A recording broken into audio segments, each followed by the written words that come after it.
As you can see, the Oakland Raiders have won the toss. They have deployed themselves in the kickoff receiving position. Looking down the field, it's Ira Matthews, number 43, and Malcolm Barnwell.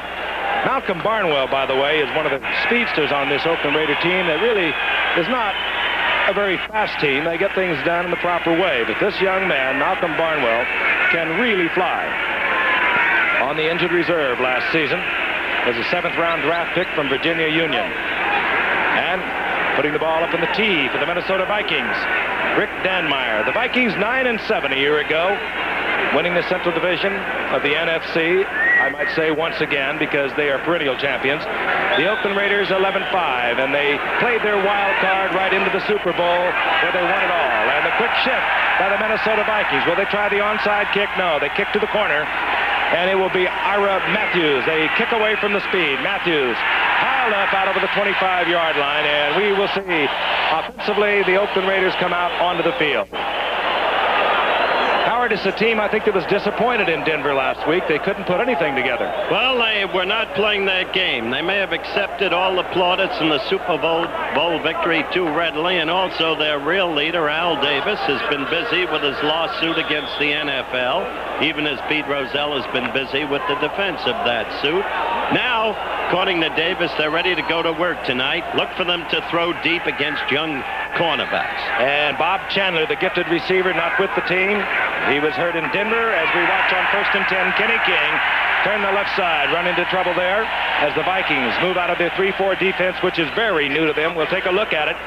They have not been a good pass rushing team for a long time. The old cliche, they will bend, but they seldom break, Howard, holds true for these Vikings.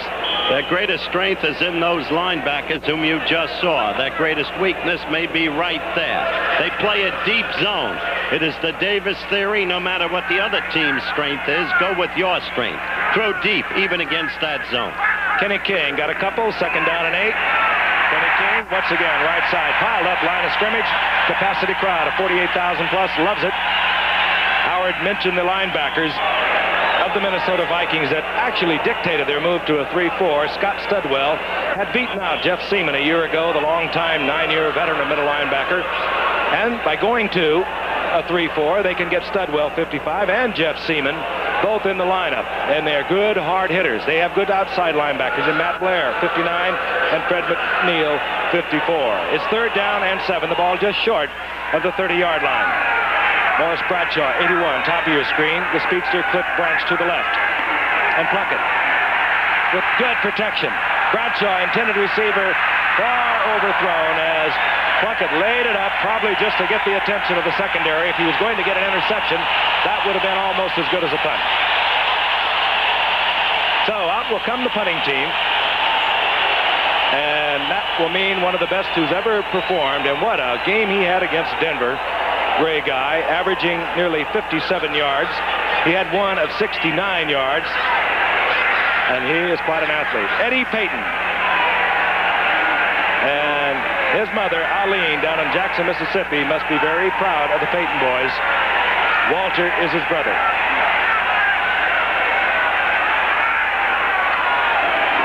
Gray guy, short hops it. I told you he's a good athlete. It doesn't get away from him, and he booms it way back to Payton at the 15-yard line. Payton, nice little move. Finds an opening on the left side. He's out over the 35, close to the 39 on a 56-yard punt by Ray Guy. They love Eddie Payton in this town. Most of you Monday Night Football fans will remember, as you look at the Vikes offensive backfield, the extraordinary night he had in the Silverdome when with Detroit against this very Minnesota team. 2 of the best kick runs we have ever seen on Monday Night Football. There's the Vikes offensive line. Again, a note to take close cognizance of Sensor, the tight end, a great basketball player who shows those skills as a receiver. He wears number 81, and he is a gifted receiver. From the 33-yard line, Dills hands off over to the left side to Ted Brown, who's playing with a special pad on a very sore shoulder tonight. And quickly the flags drop as Matt Millen, the right inside linebacker of the Oakland Raiders, was a little over-aggressive. That will cost the Raiders. Ted Brown, fine receiver, a good runner, over 900 yards a year ago and 62 receptions. Damaged his shoulder against Tampa Bay. He was questionable right up to the start of the game. A referee tonight, Gene Barth. That was just a stupid, undisciplined, unnecessary penalty. There's your front three, and missing a key man in the middle, being Reggie Kinlaw, being replaced by Johnny Robinson, the rookie from Louisiana Tech. It may make a major difference in Oakland's ability to stop the run. They gave up a lot of yardage to Denver a week ago. On 1st and 10, Ted Brown, left side once again, piled up quickly, sliding out there defensively. Several of the Raiders, headed, of course, by the rookie I just spoke of, Johnny Robinson, a 4th-round pick.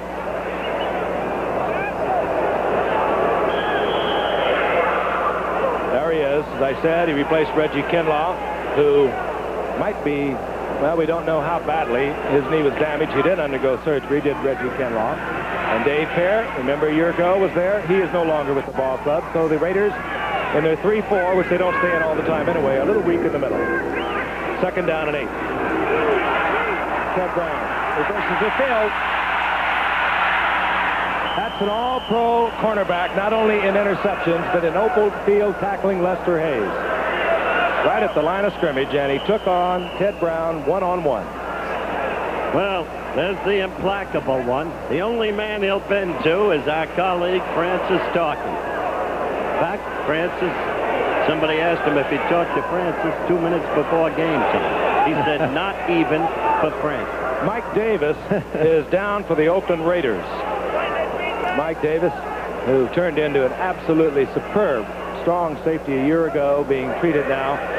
Looks as though they are investigating some sort of injury to the ankle. Most underrated coach, quite possibly, because he works in the shadow of Al Davis, is that man, Tom Flores. A brilliant story in his own right, fighting back from consumption, tuberculosis.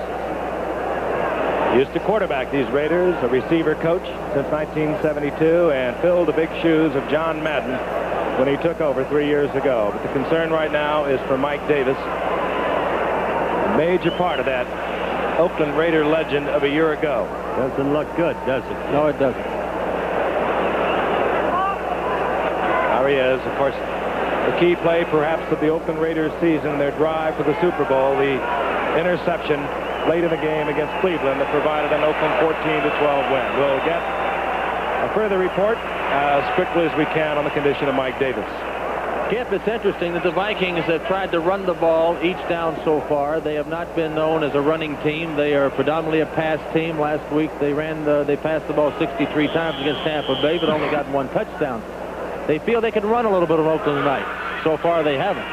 We have the 3 wide receivers in there now. Sammy White, Terry LeCount, Ahmad Rashad.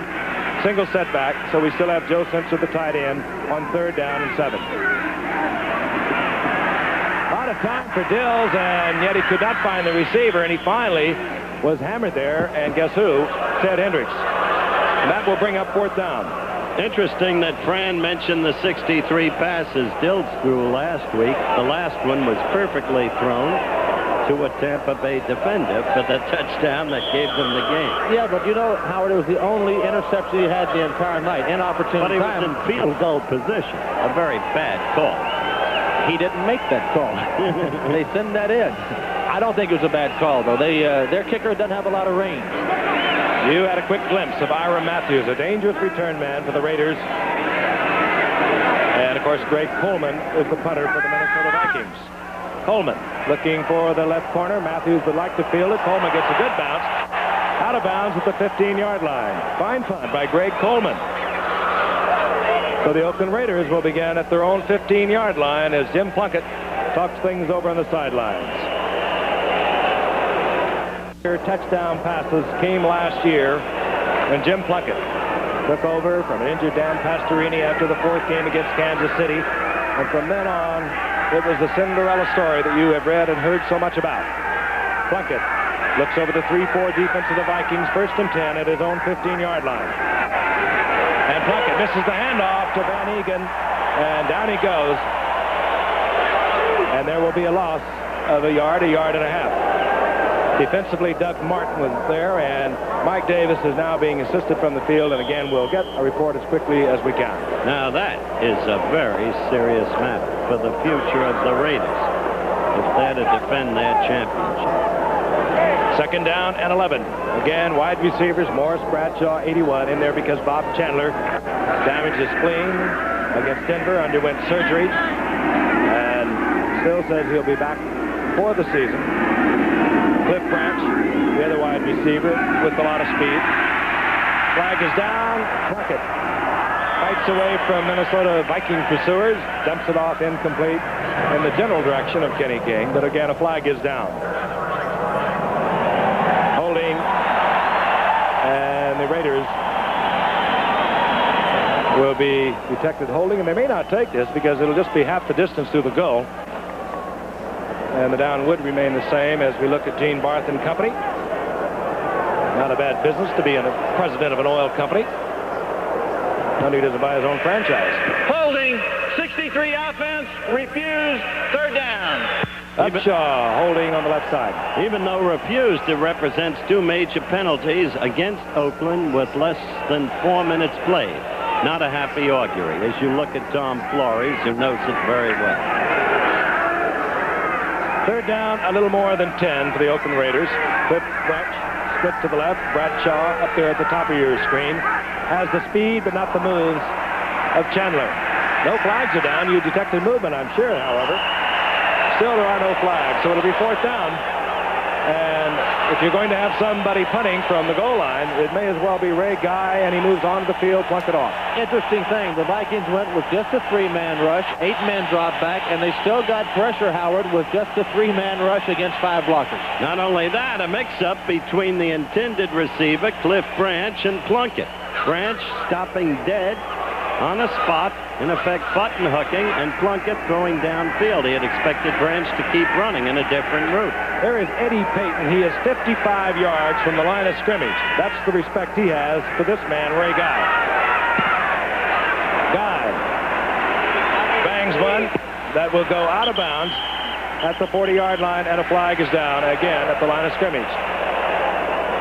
And you're going to have a holding call on Oakland again.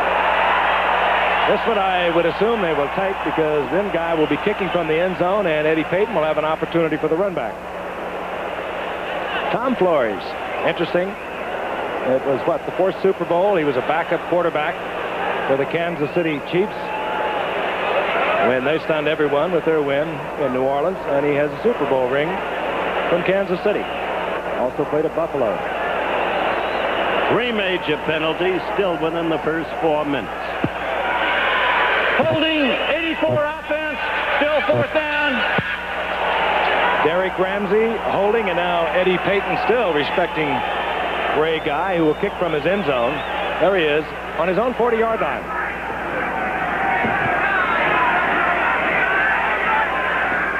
So Ray Guy deep in his own end zone, and the Vikings have been noted over the years for blocking punts, but Ray Guy does not have punts blocked very often. And they're coming after it. Guy, another booming, towering kick that again will go out of bounds, and I'll tell you, that is awfully good accuracy. If that should slice just a little bit, he would lose a lot of yardage, and he gets a lot out of the punt from the end zone, does Ray Guy. But that's nothing new with this man. He's been the best around for many, many years. We'll be back. Number 23, that's Otis McKinney, who has stepped into the shoes of Mike Davis, whom we told you a moment ago has a damaged ankle that's being x-rayed at the moment. And meanwhile, Ray Guy, and Fran, twice in a row, he kicked from deep in his own territory, angling for the sidelines, and it was deliberate. It was. I've never seen that. 44 yards on that kick against the wind, and then out of bounds with no return. Fabulous. And the one he lost on the penalty, 45 yards out of bounds, no return. First down and 10. The ball at the 47-yard line of the Vikings. Sensor in motion with the handoff. Ted Brown, left side. Brown stepping out of bounds smartly up around midfield, and another flag goes down. And that's against Oakland, Giff. Again, Millen, I believe. Well, you can't do this and expect to win. There was a gain of about 5 yards. We'll watch again. Second-year man out of Penn State. Where's 55? Look for yourself. You won't see it here, but Ricky Young, number 34, just leveled a linebacker. Got Ted Brown down the field, and you'll see the Millen here hitting him 5 yards out of bounds. Utterly absurd. 4 major penalties. They have played 4 minutes and Personal 10 foul, seconds. unnecessary roughness, 55 defense, first down. Bloomington following the penalty. The Minnesota Vikings will be at the 33-yard line of the Oakland Raiders. We're in the first quarter from Bloomington. 10 minutes and 50 seconds remaining here in the first quarter. Both teams lost their opening games, and we have no score thus far. Sensor split wide to the right. The big tight end with all the agility. And Dills will put it in the air on first down. Sensor is the intended receiver. Otis McKinney was around it, and also Matt Millen. Incomplete. Unusual for Ahmad Rashad. He usually draws double coverage. Oakland plays mainly man-to-man defense. They're going to try to cover him with Lester Hayes and Dwayne Osteen man-to-man. Here it goes again. Dill's back in the pocket. He's got his man. Pretty good throw, but good defensive play by McKinney. McKinney really starred, Frank. He was once a second-round Giant draft choice. Yes, he was. Didn't materialize for the Giants. He really starred during the playoffs last year. Second down and 10. That's Sammy White, another speedy receiver in motion. Ted Brown, draw play. Met there and quickly by number 53, Rod Martin. He of the 3 interceptions in the Super Bowl. And let's talk about that, friend. You know it's not too bright to cover Ahmad Rashad singly. Well, it really isn't. As you look at the picture of Rod Martin there, it's a great matchup, a classic matchup. It's Lester Hayes, maybe the finest cornerback in the game, against Ahmad Rashad, who may be the finest split outside receiver in the game. And they're going nose to nose, man to man. It's just like a championship fight out there. They haven't tested Hayes yet with Rashad, but they will. Third down, 14. 4-yard loss. Ball at the 37-yard line of the Oakland Raiders. Dills in the shotgun. Dills overthrows Sammy White. Sammy White covered nicely by Burgess Owens, and another flag is down. Owens was all over him on that play. No question about it. Holding in this time against Minnesota. Well, here's a decision for you. As I mentioned, Rick Danmar does not have a big leg. I don't think he can make it from there if they had to go to 4th down and kick a field goal. That would be about a 52-yard field goal, which is really beyond his range. 78 offense, refused, 4th down. You're exactly right. That was the decision. See who they bring out.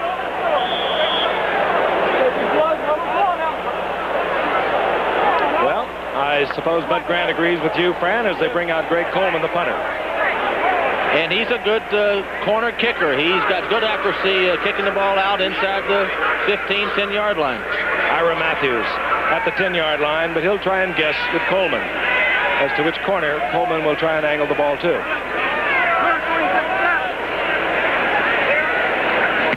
Coleman, right. Hooded kicker, angles to the right, catches the end zone. That'll bring it out to the 20. And there is a net gain of 18 yards. Bud Grant cannot be too happy thus far in this young season. We'll be back. We're in Bloomington, Minnesota. The Oakland Raiders following the touchback will have a 1st and 10 at their own 20-yard line. We have no score. Vikings in a strange defensive alignment, at least for me. They had a 3-4. That's new for them. Kenny King, right side.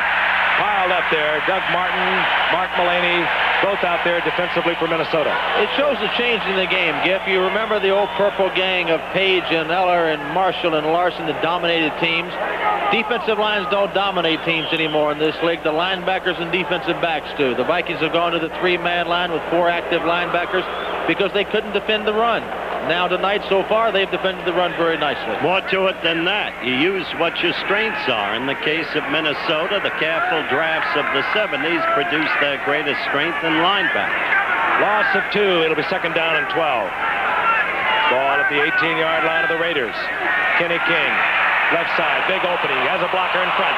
Down the sidelines, and he gets the 1st down with a nifty run out close to the 38-yard line.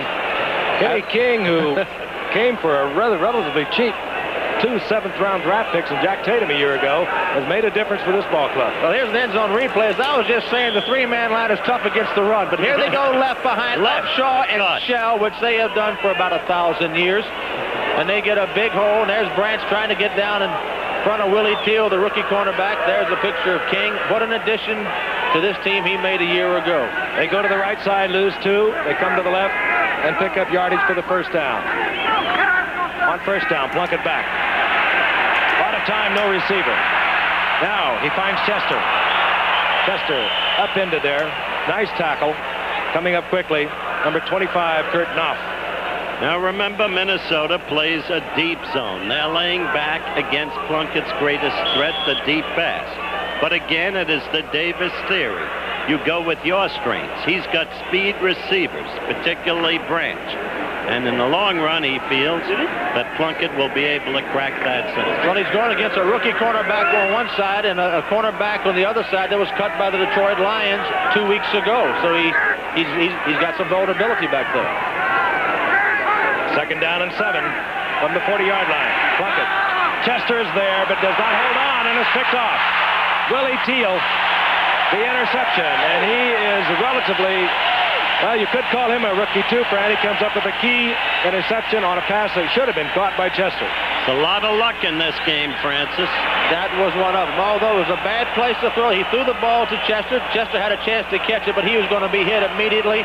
The ball is looping downfield, which he had to do. A very difficult catch. You're kidding. Good concentration, however, because there was a lot of traffic and a lot of smoke blowing around there. I'm telling you it was. Teal, second-round draft pick a year ago, injured reserve all year with the knee. Big play for Minnesota, 1st and 10. Ball inside their own 45-yard line. Ted Brown almost breaks one off, but quickly Otis McKinney was there for the stop. We've been traveling around the country a little bit. We opened last week in Cleveland. Where were we? I think in Miami on Thursday, Bloomington, and we are going to see the Buffalo Bills for the first time for our ABC crew at 8:30 at a special time on the special Thursday night edition coming your way against the Philadelphia Eagles.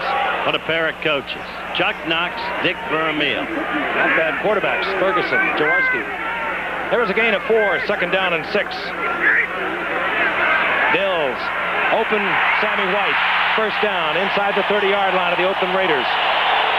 Some people have forgot about Sammy White except the Vikings. He may not be quite as good as Rashad. I thought he was right up there with Rashad when I played with him. Here's an end zone replay. He's going against Osteen, against man-on-man coverage. That's also the Vikings trick. The 2 outside receivers. Sammy White beats his man easily. Dills gets the ball in there. Threw the ball nice and sharply also, Fran. Yes, he did. Lester Hayes and Burgess Owens, Frank. So the Vikings, they have been in Minnesota territory throughout the first quarter with 6 minutes remaining. Dills, he's open and tries to hurry the pass, and Sensor could not get back for the completion. Correction, it was Dwayne Osteen and Burgess Owens. Yes. There's Don't go near Hayes. Kind of a youthful movement on this man's part there, Fran. He had time to set up and get that ball there. Well, he's only played, this is, I think, his 3rd regular season game in his 3 years he's been here. He had the man open way down the field. He didn't take his time to get the ball in there. Got to be kind of anxious playing your 3rd game against the world champions. Again, Steve Dills playing for an injured Tommy Kramer. Started last week against Tampa Bay. And the other game he played was against Washington, a winning effort a year ago. 2nd and 10. Oh, what a hit. Otis McKinney on a safety blitz.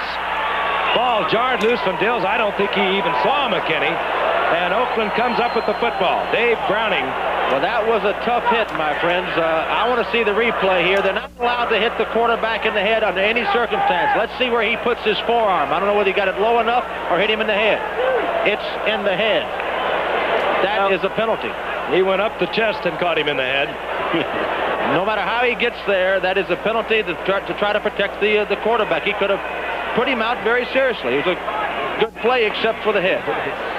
Otis McKinney, who has replaced an injured Mike Davis, forces the turnover, and Oakland will have the ball 1st and 10 at the 34-yard line. Frank Gifford along with Howard Cosell, Fran Tarkenton. Fran watching his old teammates, the Minnesota Vikings, who have just coughed up the football. Blitzed by McKinney, jars a loop from Steve Dills. The Raiders have a 1st and 10, their own 34-yard line. Bradshaw split right. Plunkett connects with Kenny King, and Kenny King turns upfield looking for first down markers. Gets to the 42, a couple of yards short. Scott Studwell made the stop. That's Tommy Kramer, who's got strained ligaments in the knee. Talked to him today. He's hopeful he'll be back in 2 or 3 weeks, but he can't even be sure of that. crackerjack young quarterback, cut kind of in the Tarkenton mold. He has played very well here the past 2 years. At the end of last year, he played about as good as anybody in the league. Second down. We'll call it 3 as the ball marked just over the 41-yard line.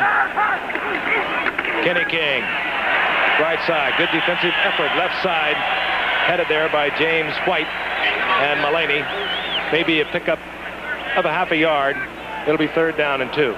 Giff, the Raiders have given the Vikings every chance in the world to take the lead in this game, and the Vikings have not taken advantage of those opportunities. Well, we saw key Viking weakness in that regard. They do not have a long-range field goal kicker.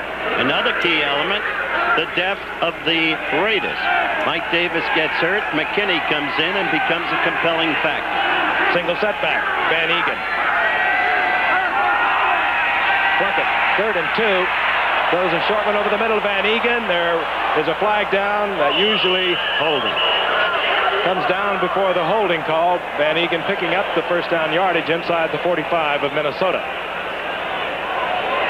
As we wait for the call, it's interesting that Oakland likes to throw the ball. Let's listen to the call. Against Minnesota.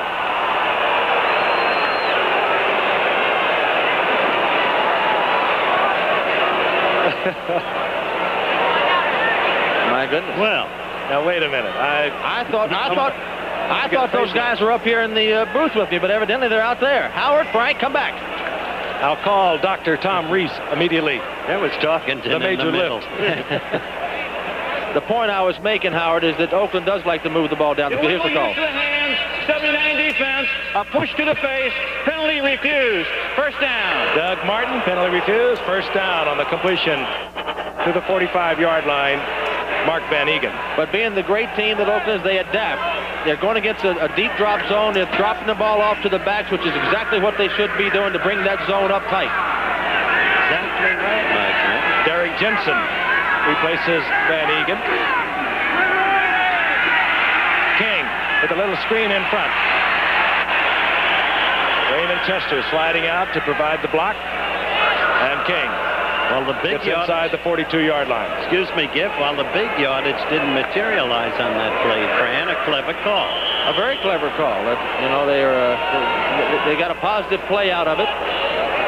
Oakland didn't win the Super Bowl and hadn't been the team of excellence for all these years because they were dumb. Dumb they are not. The only wild card team ever to win the Super Bowl. Bradshaw goes to the right. Out to the left is Cliff Branch. There was a gain of 3. It'll be 2nd down and 7.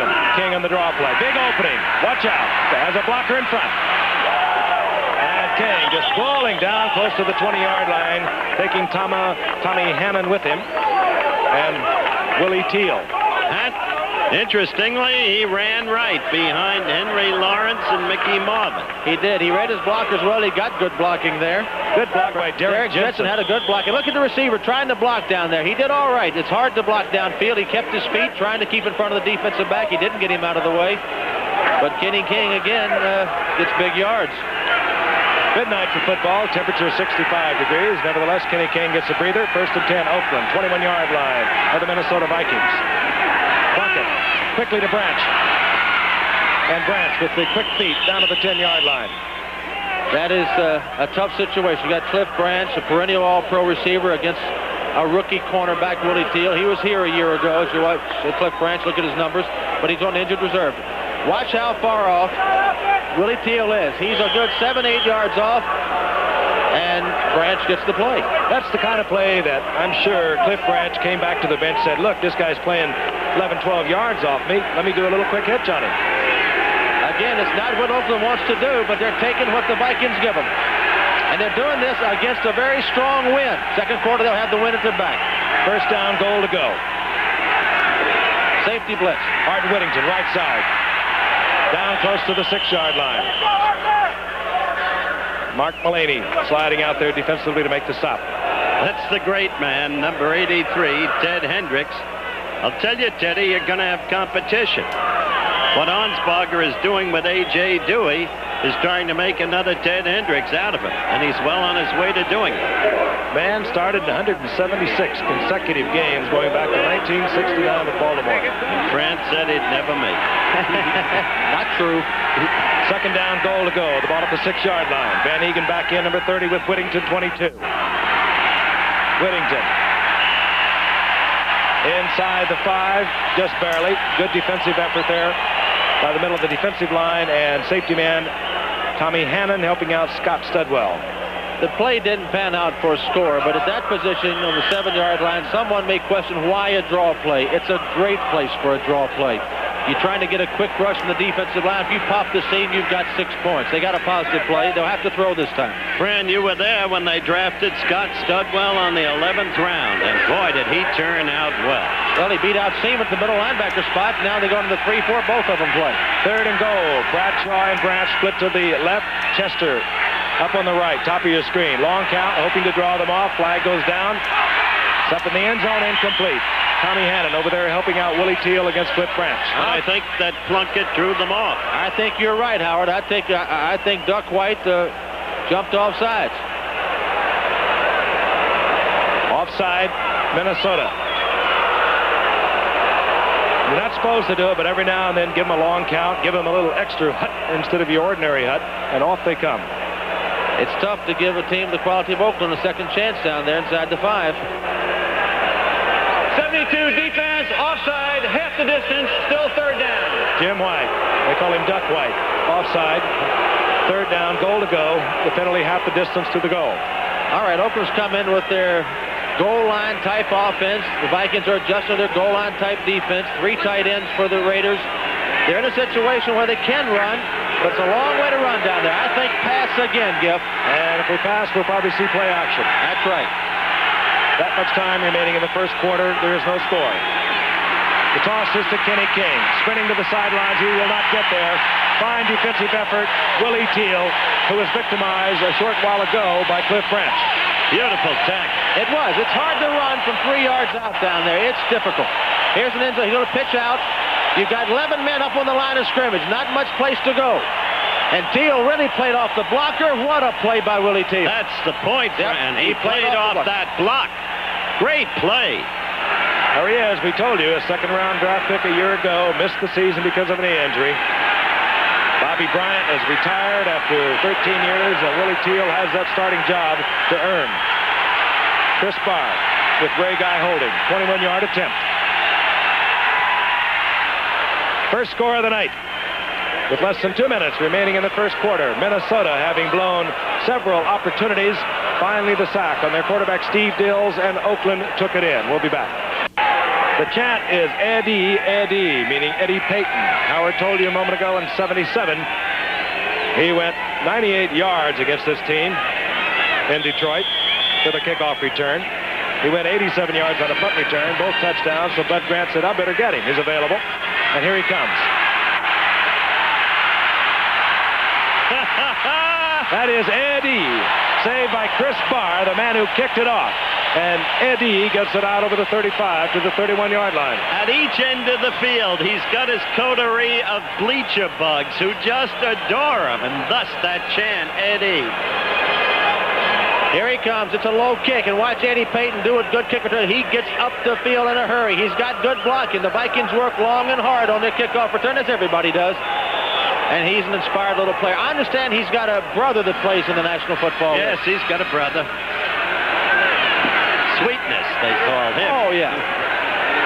First and 10, the Vikings. They have marked it at the 37-yard line. The Vikings down by 3. This is Ted Brown again. Out over the 40-yard line. Gain of 3. It'll be second down and 7. Hit there by Johnny Robinson, the rookie middle nose guard for the Oakland Raiders. A real problem for the Vikes.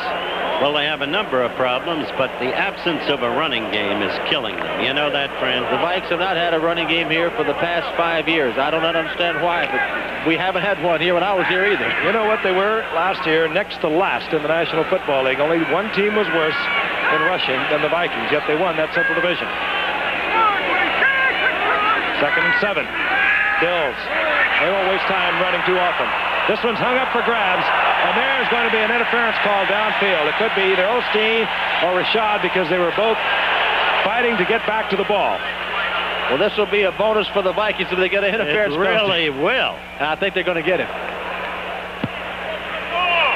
Defensive pass interference, number 35, first down.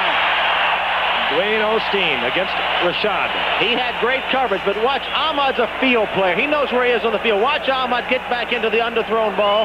I'm not sure who pushed who, really. I love Ahmad, but he might have pushed as much as Osteen. Well, again, stupid penalty. 5 major penalties against Oakland here in the first quarter. I think that call working against Osteen was that Osteen was playing Rashad while Rashad was playing the ball. First and 10, inside the 40 of the Oakland Raiders. Dills again, feeling the pressure of Ted Hendricks. And he goes down in the arms of Dave Browning. Hendricks didn't make that tackle, but Frank called it exactly right. Hendricks was the one who put the pressure on and caused the tackle. Here's the end zone replay. You'll watch Hendricks come in here. You know the trouble with Hendricks, not that he gets so many sacks, but he's so big. He gets penetration, he gets up in your face, he makes you move up, and somebody else gets the sack. Hendricks caused the sack there. That Matuzik and Browning get credit for. You've got to set your play trying to look at where Hendricks is coming from because he comes from anywhere and everywhere. Second down, a little more than 15 to go. He's got Rashad against Osteen again. He's had the screen call to Ricky Young. There's a blocker in front, and Ricky Young tacks on some yardage. Heading down inside the 35 to about the 33-yard line. Ted Hendricks again with Randy McClanahan on the stop. Well, they got Young in the trade for White. They got him when Francis was still there. Francis quickly discovered that he was superb coming out of the backfield on the pass. Final seconds of the first quarter ticking off. Minnesota Vikings short on their first down attempt.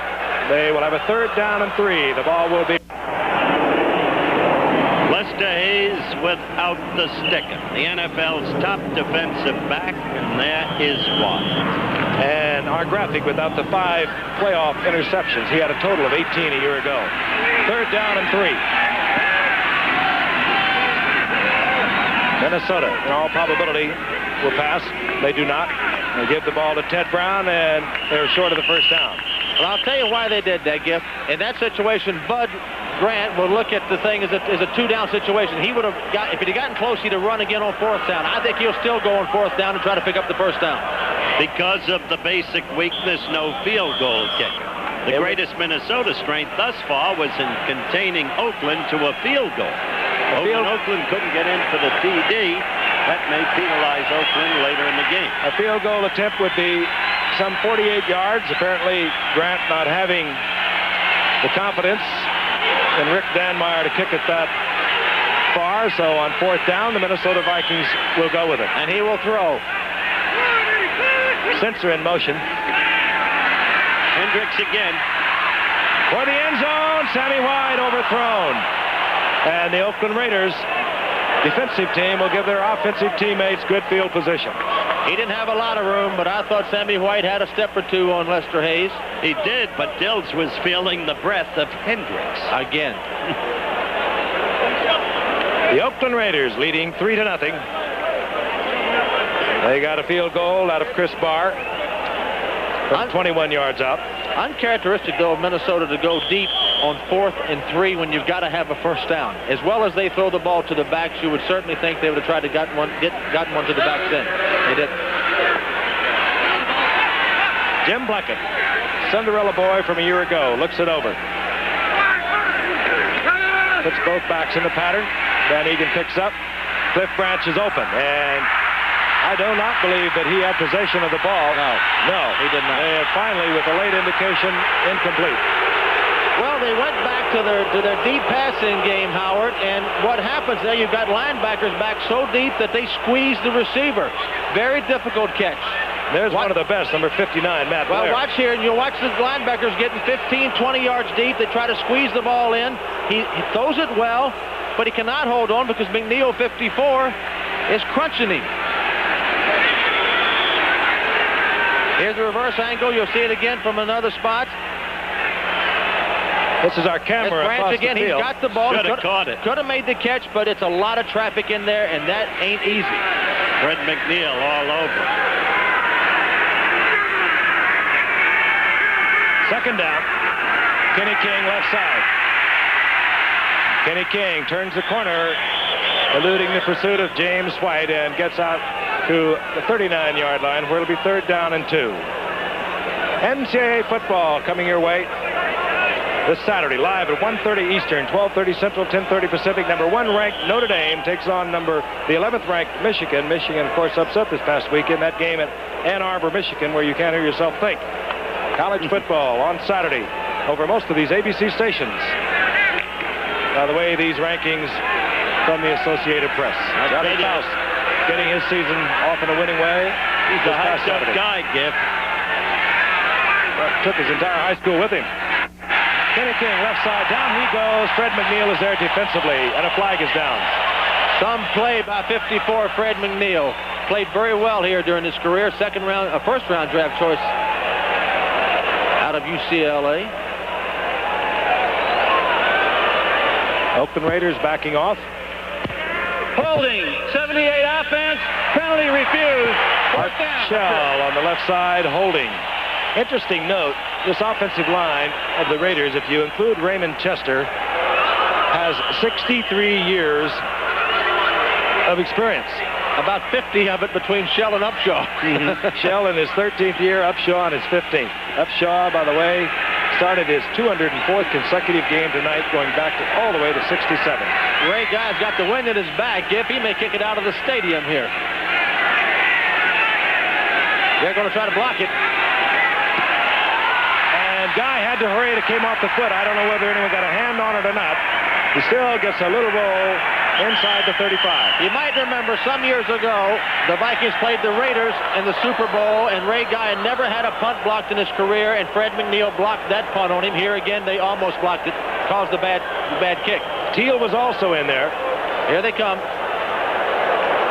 Well, he kicked it under him. It was a pretty good kick by a guy who wanted to kick it under him. It was not blocked, but it was certainly different. He got a break on the roll, too.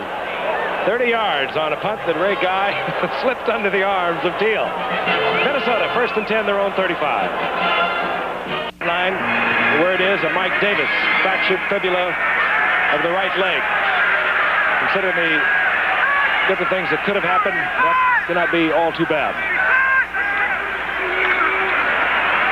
Dills, wide open is White, and Hook slides and drops the football. The offensive coach of the Vikings is Jerry Burns. We'll get back to that in a minute. Let's watch Ray Guy. You don't see the versatility of Ray Guy and how good he really is. They were going to block the kick. Rather than give up the block, he saw the man. He kicked it low and got it under his arms. I think he's that good. Somebody else may think he's not. That's very good. Yes, that's amazing what he did. Well, he is amazing. Tell you, Oakland looks like they're sitting on their Super Bowl laurels. As a team, they look terribly sluggish. They failed to get it in when they had the shot. Terry LeCount is in, number 80. It'll be 2nd down and 10. Again, the ball at Minnesota's 35-yard line. They trail 3-0. Dills tries to squeeze the ball in front of Lester Hayes to Sammy White. It'll be 3rd down and 10. We're going to pause 5 seconds and allow our stations identify themselves. KNTV 11 San Jose. I think I agree with you, Fran. I think Ray Guy saw Teal coming in, didn't want to get a block, kicked it underneath. Again, if you just joined us, Minnesota had many opportunities in the first quarter. They could not capitalize. The Oakland Raiders forced a turnover with a blitz of Otis McKinney against Steve Dills, and then took it in, covering half the distance of the field. Shotgun, settling for 3, and they lead 3-0. 3rd and 10. Dills, Stark, getting away, this time from Hendricks, and going to Sensor. Sensor will get the first down on a good effort by the big tight end. And a good effort by the young quarterback to get away from the Stork. That's exactly right, in my opinion. The Stork was there again, all over the kid. He kept his poise. He found the athletic type receiver, Sensor, who so much resembles Dave Logan in terms of basketball background. There's Dills. He gets it off the censor, and he was glad to see Joe Censor there. As I was going to make the point a minute ago, Jerry Burns the offensive coordinator of the Vikings, who calls the plays, tried to use the run tonight. We're not going to see much more running out of the Vikings. They're going to line up and throw the football. 1st and 10, 47-yard line of the Vikings. Dills back, man open. Sammy White, he does not hang on once again. Defensively, Burgess Owens. I'd like to qualify what I said about Mike Davis. I'm really not going to qualify it. I said considering what it could have been in the injury, we've been told it's a fractured fibula. And Fran and I both speak from authority. Yes, we both have had fractured fibulas. Depending upon where the break was, it could mean 2, 3, 4 weeks, up to 5 or 6 weeks. All right, here's the reverse angle.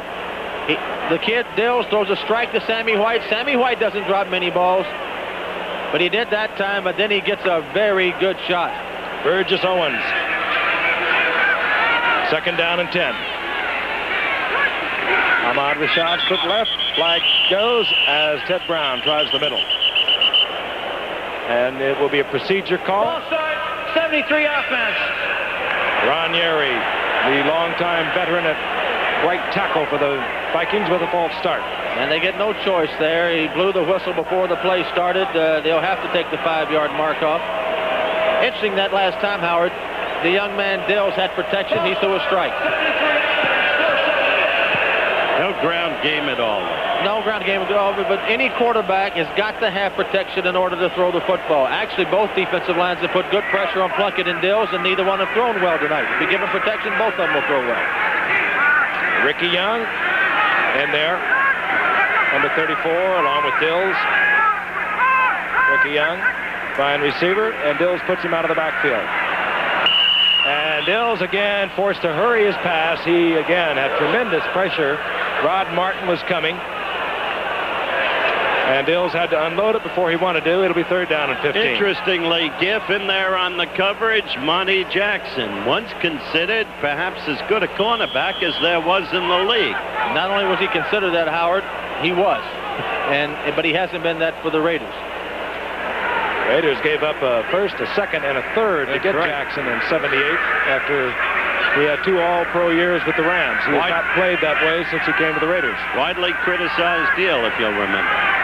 3rd and 15. 10 Raiders on the line of scrimmage. Dills drops the ball. Here comes Hendricks. Censor. And Censor back to the line of scrimmage. Rod Martin and Monty Jackson defensively there for Oakland. It'll be 4th down.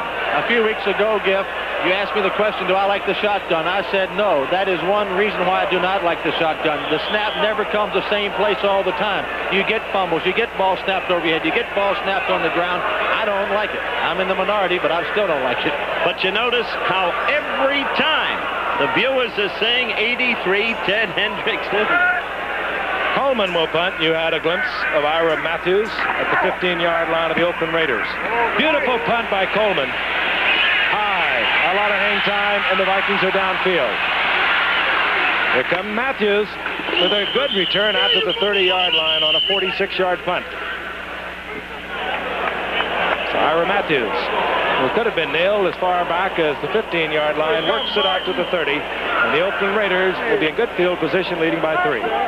4 remaining in the first half from Bloomington, Minnesota. The Oakland Raiders out over the Minnesota Vikings, 3-0. The Raiders 1st and 10. The ball inside their own 30. Once again, we'd like to reassure the parents of Mike Davis, not a serious injury, even though it sounds maybe worse than it is, a broken fibula, that he should be all right with no major problems. Out to the 35-yard line goes Mark Van Eegen. And Howard, you just mentioned in the commercial, you wondered why he had not been carrying the football tonight. Couldn't understand it. Those quick poppers up the middle. He's not the greatest running fullback in the world, but he still has a functionality, and it's in that kind of play as well as coming out in the backfield where he's a good receiver. Van Eegen is a football player. It'll be interesting to see if Oakland will go back to their short passing game. The only thing they've had success with tonight is the short passing game.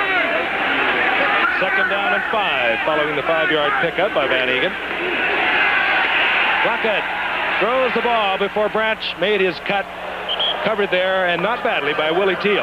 There again, the defensive pass rush of the Vikings forced Plunkett to throw the ball much sooner than he wanted to. If he'd have had the protection, he'd have had Branch for a long gainer. He didn't. But he did go to the long ball. He did go to the long ball and then not a completion. 3rd down and 5, and as we see all over the league now, the specialty units coming onto the field. Minnesota anticipating pass. They bring in their 5th or 6th back. As we look down, it is 6 backs that are now in there defensively. 6 backs and 1 linebacker, 1 Matt Blair. That's not a bad one to have in there. He's like a defensive back. 3rd and 5. The Raiders from the 35-yard line, leading by 3. Puckett again anticipating the move, only this time it's Bradshaw incomplete. And he had Bradshaw wide open. And pressure from Mark Mullaney for Minnesota. Again, the pressure caused the errant throw. Most people can throw when they have good protection. I remember Pluck in the Super Bowl last year. He got protection. He completed passes. Jaworski didn't get protection, and he didn't complete passes. That's simple. Eddie Payton drops back to his 10, and the offensive machine, Ray Guy, along with Dave Jennings of the Giants, they have to be almost in a class of their own in terms of punting. And they're both fine athletes.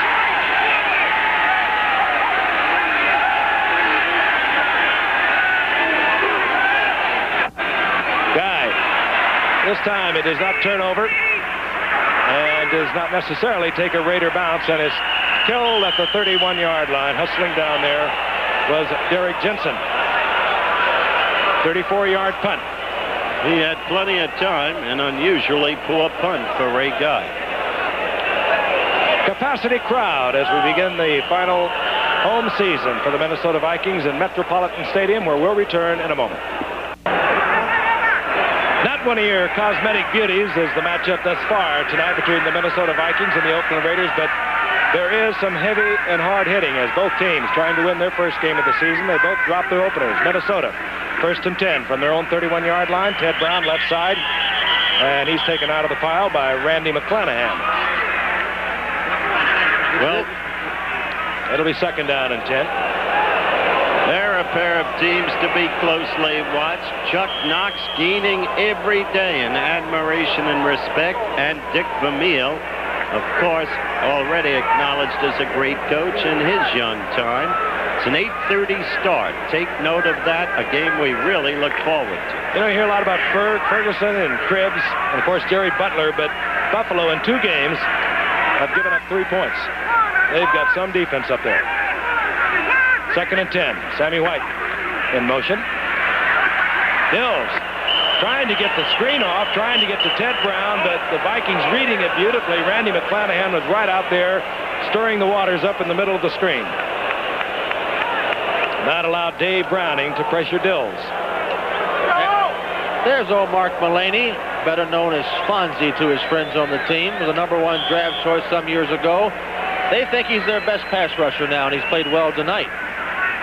Had a difficult time of it in the preseason game against the Rams. And his father, Ed Mullaney, sang the national anthem tonight. Some say that's in Mark's contract that his dad's got to sing the national anthem twice a year at the home games. I'm not sure that's true, but he sang it tonight. Passing down, keep track of Ted Hendricks. He's been in the backfield all night. 3rd down and 10. And now, Steve Dills did not like his setup. Said something to Ahmad Rashad. Looked at the clock. He would never get the play off, so he calls timeout, and he slides over to visit with Bud Grant. Baseball scores. As we watch Dills come back on the field, I do sympathize with him. It's tough playing in this league after 3 games experience. Playing against the world champions is even more tough, and with Ted Hendricks moving around like he moves around and the variety of defenses Oakland presents you, it's difficult. That time he got to the line, he didn't know whether he had the right play called or the right blocking called, and he did the right thing. He called timeout and said, help. I've been there. Again, Dills in there because of an injured knee to Tommy Kramer. Kramer has been moving around, still has a brace on the knee. They do not know how long he'll be out. 3rd down and 10 for the young quarterback out of Stanford. Ball just over his own 30-yard line. There was movement, but no flag. Dills.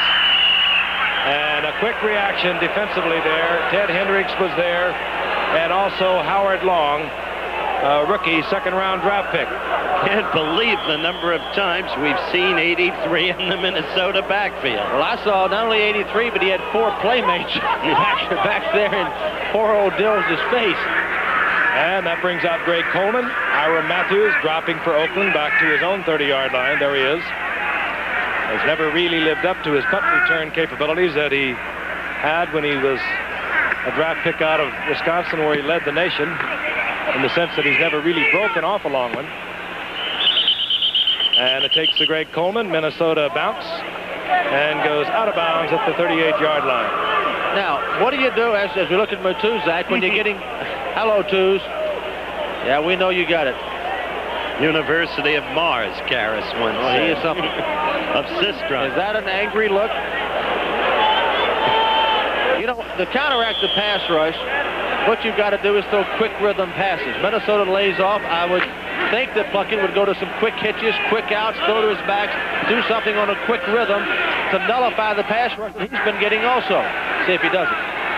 First and 10, 38-yard line of Oakland. Plunkett, play action, and here comes Matt Blair. Matt Blair, who is much like Ted Hendricks, he is not given the freedom that Ted Hendricks is defensively, but the record speaks for itself. He's a very special linebacker. Well, instead of going to quick rhythm, they went to a long rhythm. That's a play pass, a very poor play pass. Nobody blocked Matt Blair.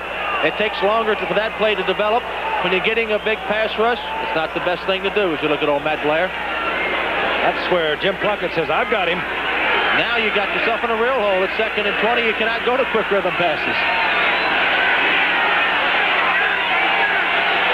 Three-man front still by the Vikings on 2nd and 20. Whittington, left side.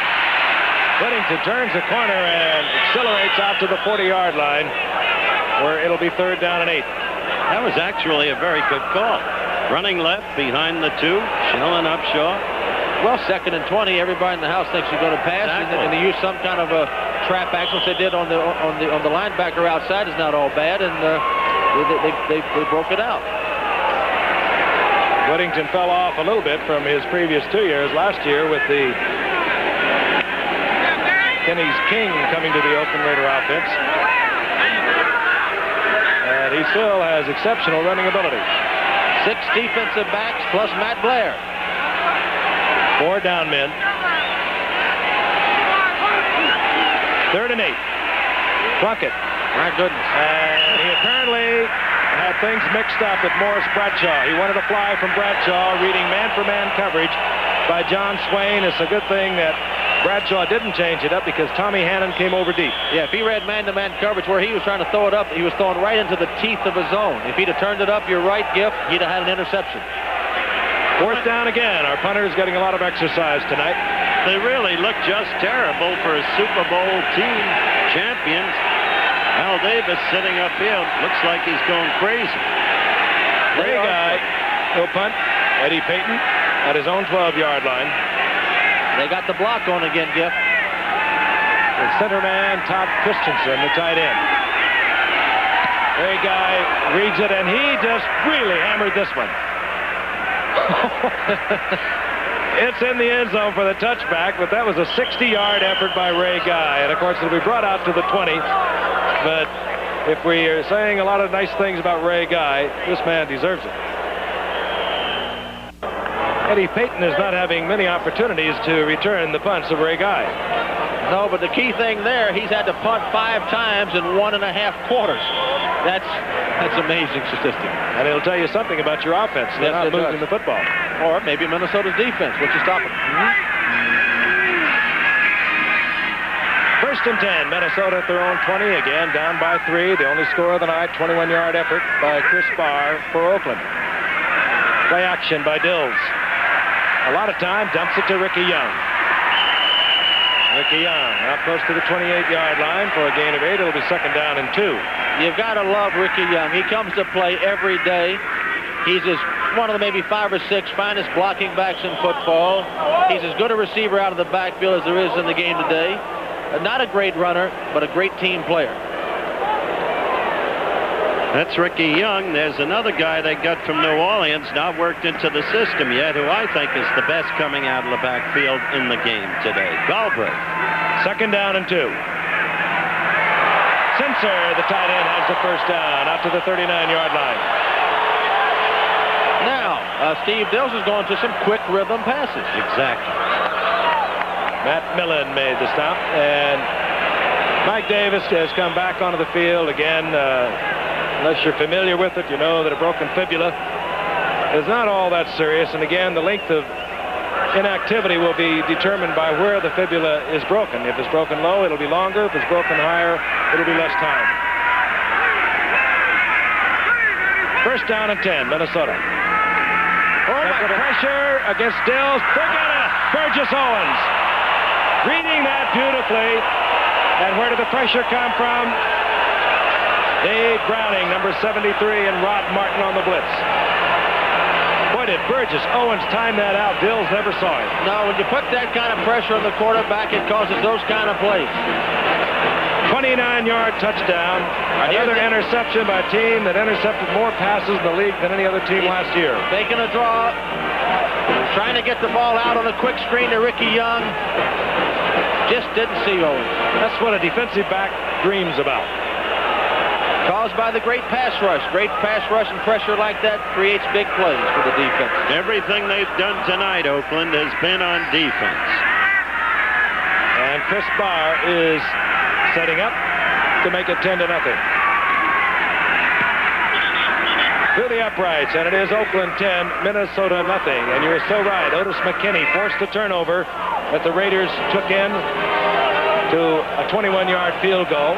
And now Burgess Owens has gone in from 29 yards out, picking off the youngster Steve Dills.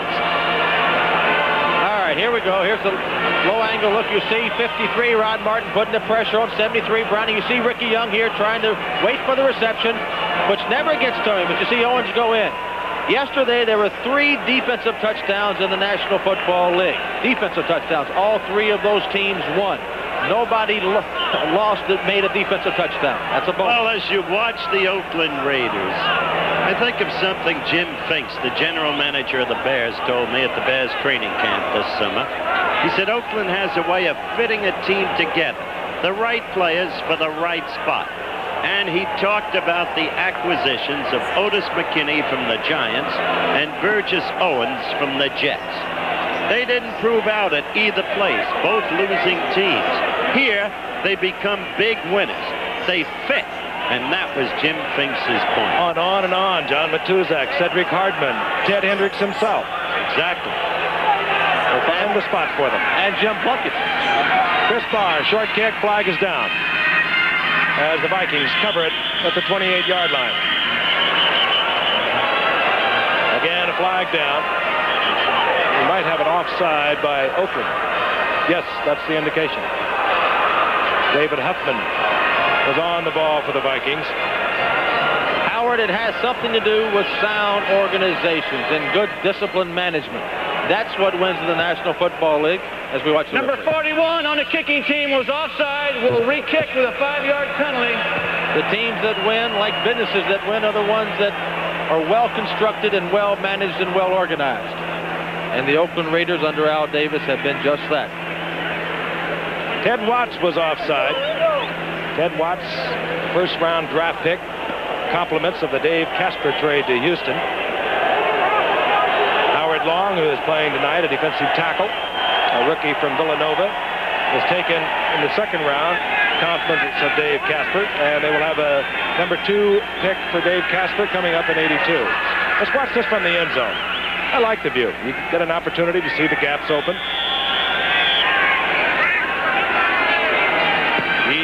There's Eddie Payton. And here comes Eddie Payton. Out to the 27-yard line as Payton goes down, a flag accompanies him.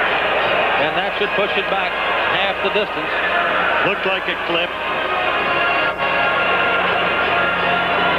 Against the Vikings.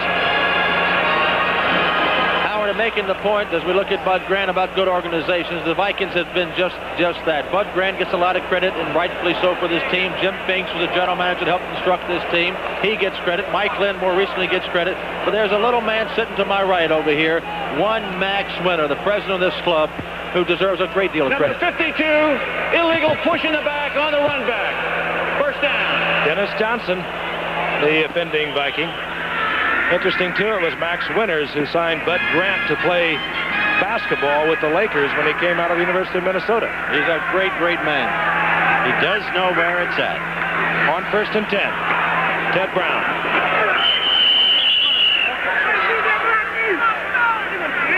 Has anybody else carried the ball tonight but Ted Brown? I don't think so. I don't think anybody else has carried the ball. Jerry Klein, anybody? No. Yep, Ted Brown, the only ball carrier tonight, which tells you again the basic weakness of the Minnesota ground game. How about that? 10 rushes, 11 yards. This team has difficulty rushing the ball, obviously, and you need to rush the ball some. As I mentioned, they were next to last in the league a year ago. They have not improved a great deal upon it. They do have Tony Galbraith, acquired from a trade, but he apparently not ready to step into the offense. Second down and 9, Ricky Young. And this is the Viking offense. They run Ted Brown, throw to Ricky Young.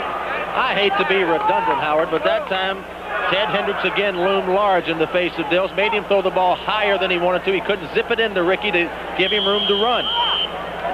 He does things that are subtly effective as well as things that are not so subtly effective. Third down and 5, a pickup of 3 by Ricky Young. Steve Dills on the night. The key was the interception. He had one a week ago in Tampa Bay late in the game by Neil Colsey when the score was 14-13 and Minnesota was in field goal range. Colsey took it all the way for a touchdown. Oakland jumping around, trying to upset the young quarterback. Pass complete over the middle and a flag is down. The receiver Rashad, but again a flag is down where you usually get the holding call. And that was your classic matchup. Rashad against Hayes. Rashad won the battle that time, but not by much. Hayes is right on him. They'll bring it back. He's a beautifully graceful receiver. He's a brilliant athlete. It may be in grace he compares with Swan. He's not quite as acrobatic, but the two of them are so exceptional. I don't think there's been any better receivers. Hard to say who is the best, but Rashad has been as good as any I've ever seen. There he is. He added 2 years to my career, Howard. Maybe 3. Jim Huff, the offending Minnesota Viking, half the distance to the goal. How does a team like Seattle let a guy like that go? It'll be third down and 14. I don't know. Dills. Ted Brown. Far short of the first down at the 18-yard line. Hit there by Howard Long, the rookie out of Villanova. You can go back further, Howard. How did St. Louis let him go to Buffalo, and how did Buffalo let him go to Seattle? Buffalo let him go. I remember the juice was there, and he couldn't believe it. You know what the Vikings gave up for Rashad to Seattle? What? Bench warmer Bob Lurchmer. I had lunch with him today. At the end of his career. The old giant. That's right. That was the trade. Ira Matthews, 37-yard line. Waiting the punt of Greg Coleman. Another flag is down. Ira Matthews thought better of taking it on the run. He would have had to have kept it in full stride, and it's down at midfield. But again, a flag is down at the line of scrimmage. Lurtzmer is really a local hero since you brought his name up. He's doing a lot of commercials. He's a penalty against Minnesota. They were in motion, but Oakland will have good field position. He's got the local Minnesota newspaper, you know, the Vikings Illegal newspaper. Motion, 54 offense, penalty refused, first down. Well, you know, Frank, he came up to see you. I had a lot of fun with him. He would like to get into this business, and he does a series of commercials for a bank here in Minneapolis. He is a local hero. He was telling me, Fran, he walked into the stadium with you last year, and you liked to walk with him because everybody wanted his autograph. That's exactly right. Bob Lurtzman. First down 10. Mark Van Egan, left side. And the workhorse of the Raiders over the past 7 years.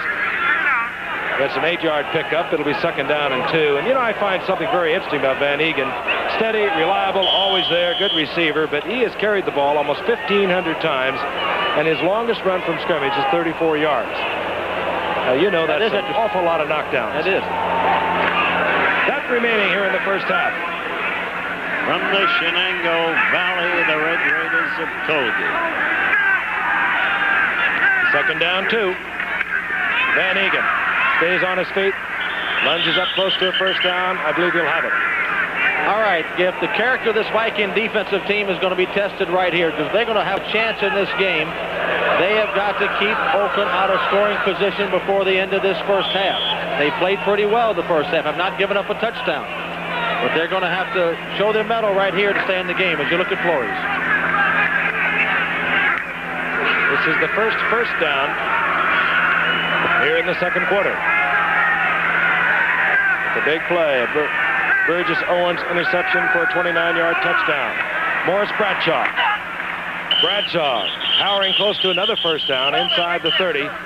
He's in the arms of number 44, Walt Williams, recently acquired, as Fran mentioned earlier, from Detroit. Howard, that's not too bad a pass. You have no threat of getting sacked. You got a man 10 yards off your receiver. You get a 7 or 8 yard gain. Well, nothing wrong with that. That's not what Oakland really wants to do, but it's there. I agree with you. Not only that, you're now virtually within field goal range with Chris Barr.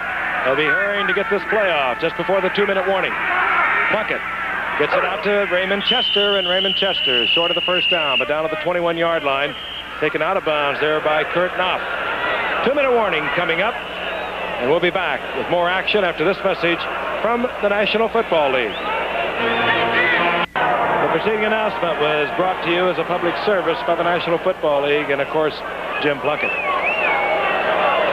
1:56 on the clock, and as we have already pointed out, if Minnesota is going to stay in this ball game, they need to come up with a defensive effort right here.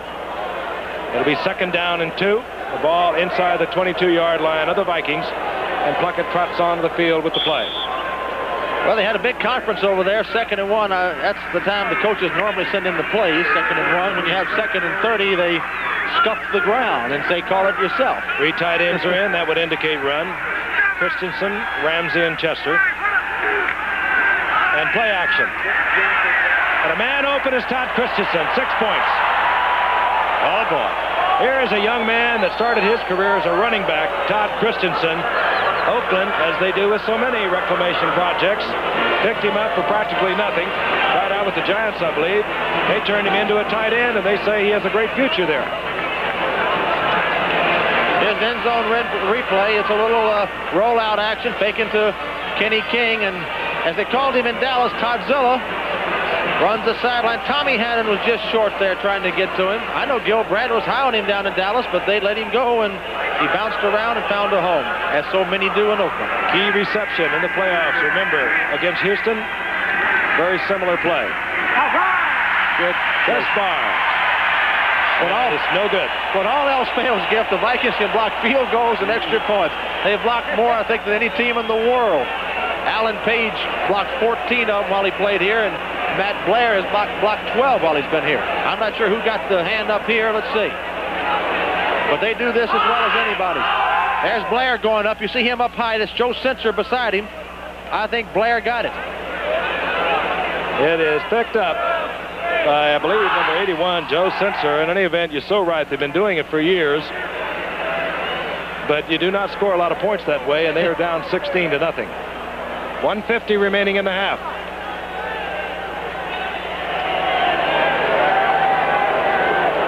Bloomington, Minnesota. So many memories with the Vikings.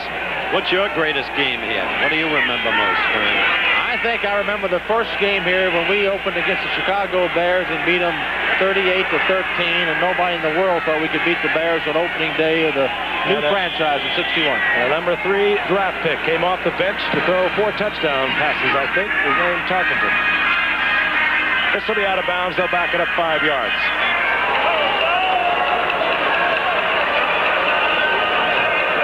And the coach at that time, Norm Van Brocklin. Norm liked your offense, didn't he, Fran? He liked that scrambling a lot. He didn't really understand the scramble because he never was one to run very much. Actually, I played here in 1959 against the St. Louis Cardinals. When the Cardinals were leaving Chicago, they were looking for a home. They played here. They played in Buffalo and, of course, finally settled in St. Louis. I was very precocious. You know, tradition. 12. Tradition is going to be lost. You think of the Vikings, you think of the frozen tundra of Bloomington and Metropolitan Stadium and ice and snow. And I know the Rams used to hate to come here in those championship games. Now all that's going to be lost as they go inside to play. Quite frankly, I'd rather see them play outside. 63,000 capacity stadium right downtown. The Hubert H. Humphrey Metrodome will open next year. Here comes Eddie Payton. Eddie Payton. Look at him go. Watch out. Watch out. Could take it all the way. He will. How about that? We got a ball game again. Steady Eddie. The length of the field of 100 yards, and the crowd has risen as one. Well, I guess, Howard, it must be you and I. Oh, I'll tell you. Watch this. Walter's brother, Eddie. There he goes. He had his back foot on the goal line. He breaks tackles, and then he just turns it on. Jeff Seaman, number 50 out in front, but doesn't do a lot of good. Gets a little bump there from Nord, and he almost put the ball up too soon. And there you are, Aileen. Eddie said, say hello to my mother in Jackson. So Eddie just said hello himself, and that misconversion looms very large for the Oakland Raiders. It does. Officially 99 yards. Hi, Mom. We've already said hello for you, Eddie. That's great. It seems that he likes Monday nights. We told you before about the 98-yard return against Bud Grant and an 87-yard punt return that very same night. Since he went on to Kansas City, they cut him. He was cut by Toronto last year. And here he is from a camera behind the end zone. He had some blocking, but in these type of situations, runners have to do a lot of it on their own, and he did. But old Nord there, 49, gives him a little help. Barr's trying to chase a little bit. He put that, I saw Sammy White against Detroit put the ball up like that 5 yards before he got into the end zone. He got tackled by Barney and fumbled, and the Vikings lost the touchdown. Peyton almost did it too soon then. Well, it's a ball game, boys. Yep. Out of nowhere. Yep. He came within 2 yards of a record held by, would you believe, Lance Rentzel? I saw Lance Rentzel do it here. 1965 against Baltimore, 101 yards. That's amazing. The chants from the bleacher bugs, Eddie, Eddie. And that can spark a team just before halftime. Oakland would be well advised to come back down the field using their timeouts, of which they have 3, and try and get 3. Try and take a little steam out of a Minnesota Viking team that was really dragging their heels until Eddie Payton set sail. That kind of play will set you on fire. Here is another speedster, Malcolm Barnwell, the 7th-round pick from Virginia Union with great speed. And they will kick away from the speed to Ira Matthews. Matthews trying to get outside. Now he has running room. And Matthews helps the Oakland cause out over the 45 to the 46 where John Swain made the stop. This has not been, my friends, an uninteresting game. It's got some good elements in it. Well, we got time yet. Minute 26. Let's see what Plunkett does here. The crowd trying to catch their breath. They had some very dull football up until now. 39-yard return there by Ira Matthews, and Oakland with 3 timeouts, 1:26 on the clock, leading 16-7, has a 1st and 10 inside their own 47.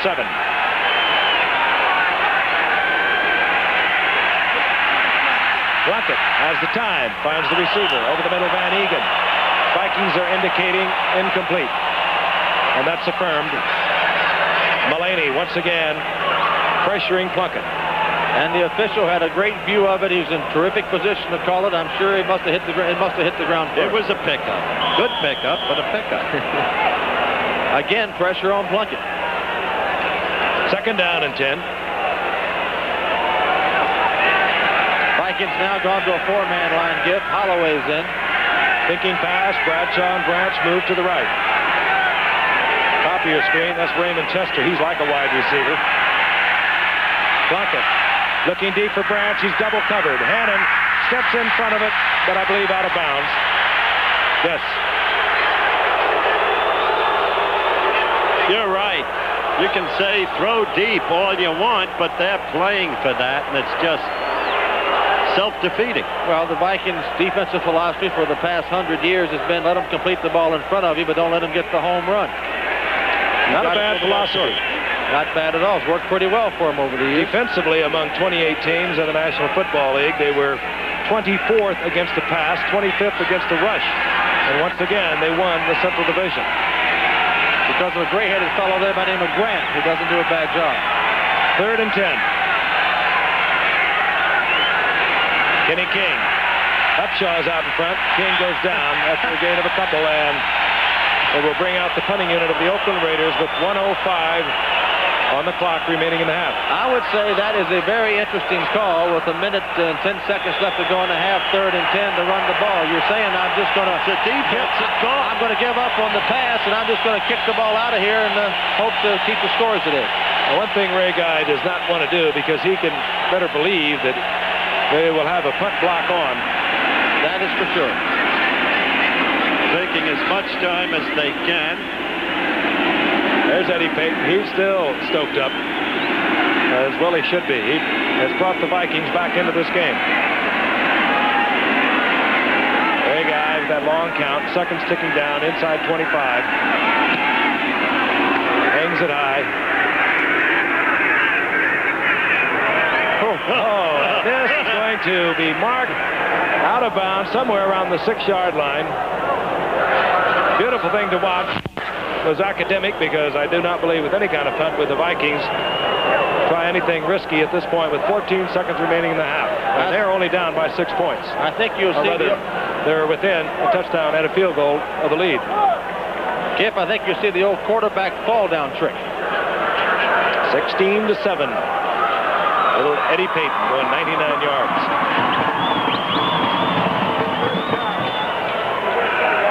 As you characterize the Fran, an interesting game. Both teams losing their openers. Oakland knocked off 9-7 by the Denver Broncos. And Tampa Bay taking the Vikings on Saturday night, September the 5th, 21-13.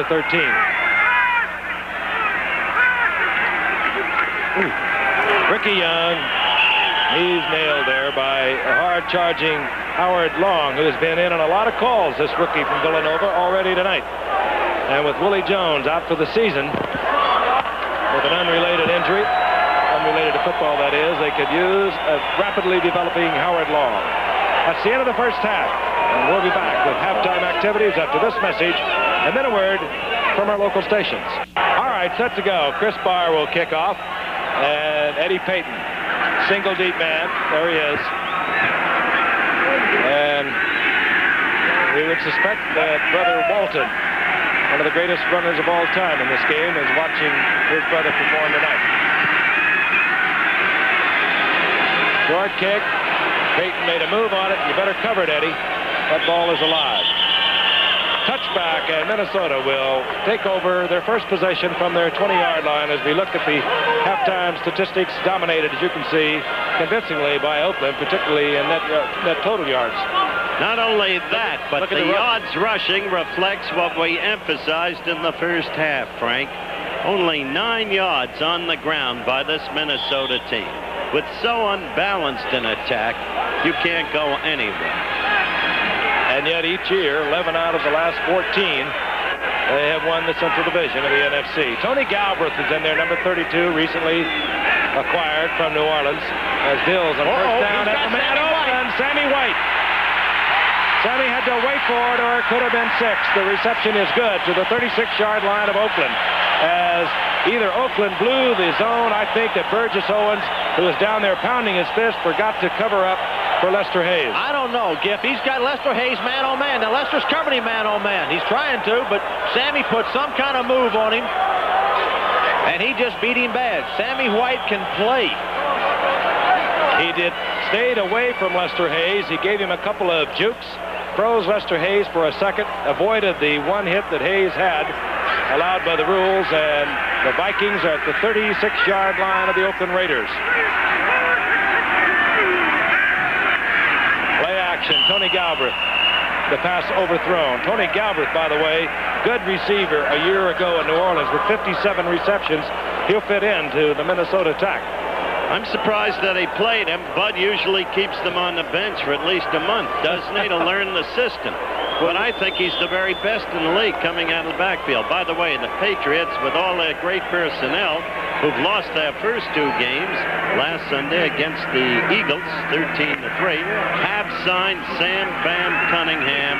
He is back with the Pats. Of course, he was out an entire year, all of last year, as a holdout. 2nd down and 10. Play action again. Dills completes the ball, and then is, I believe, short hop by Lester Hayes, ruled incomplete. That's an interesting play. Looked like he might have had the ball. Under the new determination of a reception, I think you're right, Fred. If that ball is in possession at all, you do not have to do something well, that here's is an end zone replay. Indicative or close to the game. It looked like he had it to me. Got it flipped out. Good play by Burgess Owens, and they don't get the fumble recovery. The old rule used to be on a reception, you had to come down with it and be able to do something common to the game. They've changed that. If you have possession at all, then it's ruled a completion.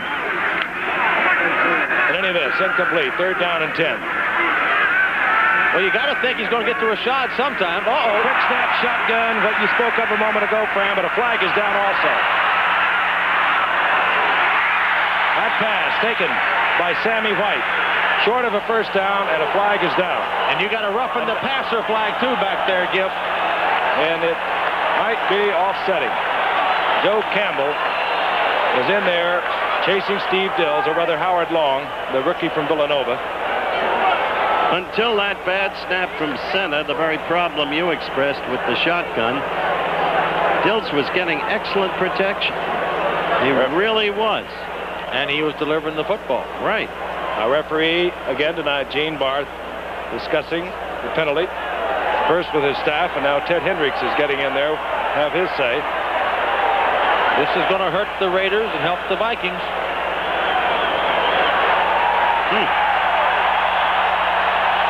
That's the 3rd time tonight we've had roughing.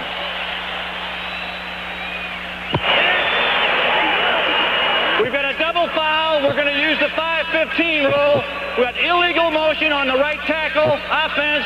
That penalty is refused. We enforce the 15-yard spearing penalty against 73 defense. 1st down. Well, here we are. 73 is Dave Brownings. That's who they're giving it. But that's 75 Campbell hitting him. It wasn't 73.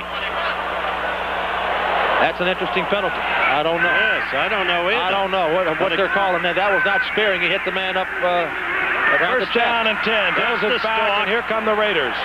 Storming in. Hendricks in there quickly, forcing Dills out of the pocket, and the loss is all the way back to the 30-yard line. A loss of 9. The 4th sack of the night. And the offensive line of the Minnesota Vikings just not picking up the multiple ways in which Oakland comes with their pass rush. Well, Ted Hendricks is so far tonight the most dominant player on the field once again. Yep. 14 years of it. But the Vikes still have momentum going, even with that play. Sammy White split to the left. Rashad, bottom of your screen, covered closely by Lester Hayes. Dills. Was his arm in motion? I believe they'll say that it was.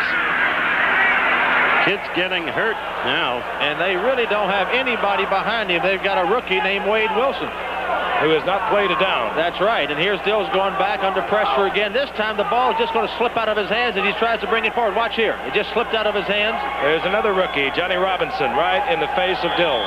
You didn't see Hendricks in there this time because Ted backed off playing the pass. He knew what was coming. It was an obvious passing down, and he backed off. 3rd down, 19. I would think the Vikings would go for something about a 10-yard play to get in position for the field goal. From that position, 10 yards up the field, Danmark can kick it. Terry LeCount split to the right. Sammy White, top of your screen, along with Rashad. Fired and is caught. I believe is ruled complete at the 18-yard line. Well, give Mr. Dills, as you see Matuzak patting him on the head, a lot of credit. He threw the ball while being hit, falling down. Sammy White. It well to Sammy White. Watch this. Here's Dills going back. You're going to see him get hit just as he tries to deliver the ball. He's hanging in there good and tough. There comes Browning. There comes Big Twos. And he still delivers a strike with that kind of pressure. The kid's tough. Here's Rick Danmeyer, 37-yard attempt. Straightaway kicker. They're unusual today. And maybe that's why. That just barely crawled over the crossbars. And now we perhaps understand why Bud Grant did not want to try a 52-yard attempt early in the game. But the Vikings draw closer. We'll be back. Oakland. Well, they may have dominated in statistics, but right now they are a touchdown and a conversion from being behind as Minnesota gets 3 points off the right foot of Rick Danmeyer. And I still say it was a very questionable call on the spearing. You may disagree, but I think it's a questionable call. You made your point. Danmeyer to kick off. Ira Matthews, 43. Malcolm Barnwell deep for the Raiders. We would assume that Danmeyer will try and get the ball to Matthews. He just lines up and aims it at Matthews. Staying away from the speed of Barnwell. And Matthews steps to the outside. That's a nice return out to the 32-yard line. Well, certainly Eddie Payton's kick run just before the end of the half changed the whole mood of this game, the whole tempo, the whole rhythm. One mistake by Oakland now, capitalization by Minnesota. It's the kind of game that Bud Grant has so often been able to steal. You get Bud Grant in a close game, and he's tough. He knows how to win. He's been a great coach. Plunkett, 8 for 18, 76 yards. Not pro-class, all-pro class style of quarterbacking. But he remains the quarterback, hands off to Kenny King. Kenny King gets away from Matt Blair down the sideline, bobbles the ball. There's a scramble, and Minnesota does not recover before it goes out of bounds, and Oakland will get the advance of the run and the fumble. For Minnesota to have gotten that ball, they would have had to achieve possession and control before going out of bounds. Which that they failed to do. And there's Kenny King. You'll see him run right by Matt Blair here. He tries to stick a hand out. Can't stop Kenny King that way. He gets hit pretty good. Drops the ball. Minnesota had a chance to make a play here. That was Walt Williams diving for the ball, and then Tommy Hannon, who do not come up with it. The Raiders have the ball. The run and the fumble at the 45-yard line of Minnesota. Van Egan. And the steady one inside the 40 to the 38-yard line. Behind Art Shell and Gene Upshaw. Money in the bank there. Gain of 7. It'll be second down and 3. It's hard to believe that starting string of Gene Upshaw, who, by the way, is the president of the NFL Players Association. You'll be reading his name a lot in the next year. He's the man who says the owners have no incentive to win in the National Football League. But he has not missed a start since 1967. That's unbelievable. I'd like him to tell some of the owners I know that. Second down and 3. Plunkett changing off. And the little hitch in front of the defensive cornerback, it was Walt Williams, and Williams is playing off Bradshaw 12 to 14 yards. I was just going to point that he was at least 12 yards off. He had no zone coverage deep. And that's the type of thing Oakland has to do. We've said it all night. It's against their philosophy of the pass offense, but if they're to be successful tonight, that's what they got to do. I did not believe that one. He was hard time showing you something like that, but Walt Williams was at least 12 to 14 yards off Bradshaw. Plunkett saw it, very wisely changed the play. First down, Oakland. 33-yard line. Minnesota in a 4-3. Handoff Kenny King. Finds an opening. Gets another first down, or very close to it, as they'll mark it short at the 24. I'll never understand how Oakland got Kenny King so cheaply in that deal with Houston. He's a super back. Well, he had only carried the ball 3 times for Houston in 1979, and indeed they did get him cheap. 2 7th-round draft picks and Jack Tatum, who was at the end of his career. You've got an injury down there to one of the Vikings. It's Kurt Knopf, the safety man, who's been shaken up.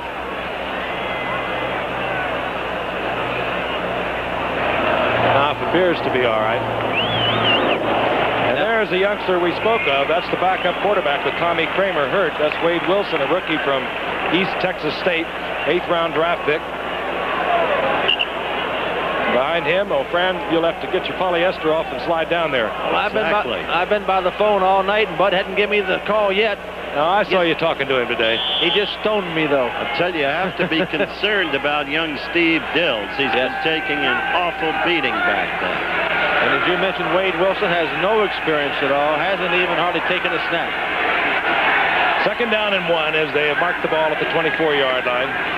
Van Egan rumbles through the middle to the 1st down, close to the 20. Well, this is nothing but just line up. It's old country hardball, power offense, and they're working. Behind a very strong offensive line. Dalby at center. Mickey Marvin, who's probably just only now playing up his potential. Gene Upshaw, of course, we've talked about Art Shell and Henry Lawrence on the other side. The good teams, although it's the year and the time of the passing game, can run the football. And you're seeing it done right now by the Raiders, and the Vikings can't run it. Knopf is back in for Minnesota at safety. 1st and 10, the ball right on the 20-yard line of Minnesota. King, left side. Ekes out 2, perhaps 3. Oh, now we get a flag. Somebody who's just a little over-eager. Well, the number of majors against the Raiders tonight has been really evidence of undisciplined play, and I think this may be against the Raiders again. Defense, unnecessary roughness, 63 offense. The down count. It'll be offsetting. The down count. They did not get the number of the Viking, but it was Upshaw for the Raiders.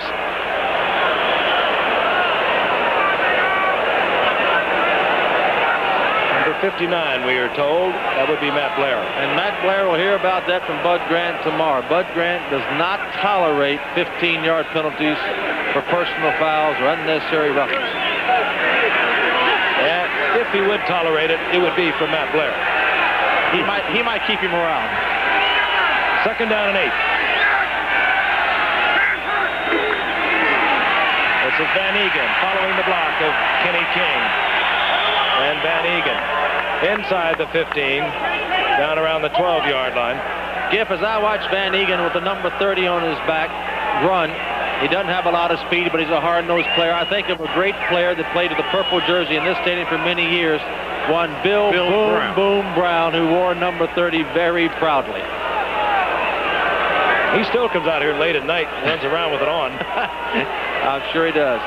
But interesting call at this point. 3rd and a long 2. Did you think Bud looked shook up? I've never seen him shook up. Derek Jensen, 31, has replaced Van Egan. Kenny King, the other setback. The Raiders will go to the air. Crockett has forever. Fires complete into the end zone. It's Morris Bradshaw. No flags down. Touchdown. Oakland on a 3rd and 3. He had forever, Frank, to throw that ball. Now, you know, that's how you can become a great quarterback when you have that kind of protection. Right. It makes the game very easy. As you look at this, I don't know if you'll see it now. You'll see him forever back there. He throws to Bradshaw in a crowd. He had Branch breaking open. Look at this. This is forever. Look at Branch broke wide open, but he saw Bradshaw and got it in for the touch. Impressive drive. Bradshaw, who is replacing an injured Bob Chandler. And we hope Bob's doing well, looking on, following his surgery for a ruptured spleen last week. And the conversion is good. We're going to look at him again. He just works around there until he gets open. Yep, he just goes back to the end zone, just tries to find an open spot. Branch is underneath trying to clear out. As you'll see, a lot of people around Bradshaw. Plunkett did do a good thing. He threw it behind him so he can make the catch. And an almost got a finger on, but an almost won't do. The Raiders 23, Minnesota 10. An observation we were making in the booth. Oakland, the champions, came out. They did what they had to do. They went back to playing just hard, straight football, and they took it the length of the field. Chris Farr kicks off. Eddie Payton settles in at the 2-yard line. And this time, there was no gap, and Eddie Payton takes the pounding at the 22-yard line. First there, Derek Ramsey for Oakland. Jim Plunkett with his second touchdown pass of the night. Earlier, hitting Todd Christensen from 21 yards out. You know who that is, Frank. Who's that behind him? I think I have a hint. Yuka covers this country. He's everywhere. All right, let's see what the Vikings can do in response to that. 8:44 remaining in the third quarter. Both teams looking for their initial win of the season. Both divisional champions, and of course the Oakland Raiders, the Super Bowl champions, as a wild card a year ago. Tony Galbraith, his first attempt in a Viking uniform, piled up after a gain of about 1. It's sad. It's sad. They're trying to run it. They just cannot run it. And I don't know the answer to that. But there are no holes. There's no place for the back to run. 2nd and 9. Jerry Burns, their offensive coach, once said, "On my tombstone will be 2nd and 9." He hates 2nd and 9, and any coach would. Net rushing yards for the Vikings tonight, 11 yards. Good Lord. Oakland Raiders, as we said, 120. Hills throws low. Rashad cannot shovel it up. Covered there by Lester Hayes. There's Big Gene. As Frank noted, president of the National Football League Player Representatives Association. In the midst of an impending labor management hassle, you can be sure it will come up. Contract expires July 15th, 1982. Third down, long 8. Rashad. White split to the left. Bills is back. Ricky Young has the first down and more. And the Vikings get out of a tough situation as Ricky Young and Dills combine for the first down. It's a great individual effort by Ricky Young. It is, and Dills gets a little time to throw, and every time he's had time to throw, he's delivered a strike. And watch the effort by Ricky Young. It's a typical Ricky Young effort, day in, day out. But he put a good move on Lester Hayes. You know, you think about 11 yards rushing for the Vikings. Here you have a young quarterback with enough pressure as it is, and now all the pressure's on him now. No running game. He's got to throw to have a chance. And every down. Of course, Oakland is aware of that. They almost disregard the run, as well they should. Incomplete, intended for Sensor. A little too much smoke on that ball, even for Sensor with the good hands to handle. I've been watching Hendricks. He's been dropping off against the pass for the very reason you suggested. They know the pass is coming every play, but I wonder when he's going to start coming at the quarterback again. Well, you know, the best defense is to rush that pass, and Hendricks, I think, is much more effective when he's back in the quarterback's face than he is dropping back downfield. I agree with you. Back over Hendricks' record, 26 career interceptions, 12 fumble recoveries, 21 block kicks. And he is a great player. 2nd and 10. Bills again with time. And no, the official on the far side of the field says incomplete. It was, and Ahmad knows it. I'm not sure. I don't think Ahmad would have made that reaction if he didn't think he caught the ball. Let's watch and see. Make your own judgment. Runs a break-in. Sorry. Ahmad, you... Sorry. Ahmad wants to be an actor, That was doesn't a he? Willie Randolph play. It wasn't even close. I watched his TV show last night. He's very good. Yes, he is. He is excellent. He's some quality human being. He's a little frustrated. He only caught 2 balls last week when they threw 63. And they haven't gone to him much tonight. He wants to get some numbers on the board and catches. 3rd down and 10. They're coming. That's it. And a sack by Rod Martin. I might point out that Ahmad Rashad has a string of 62 consecutive games in which he's caught 1 or more passes, and that's in jeopardy because he is goose eggs for tonight. It's 4th down.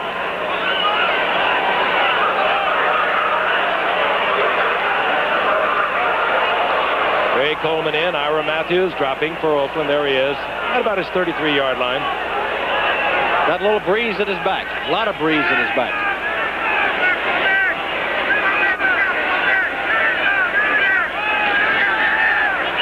Ooh, and Coleman had to hurry it, and he gets a boomer. And he gets a rough in the kicker penalty. Flag is down. Matthews is also down, and Minnesota will pick up a first down on a roughing the penalty. Roughing the kicker.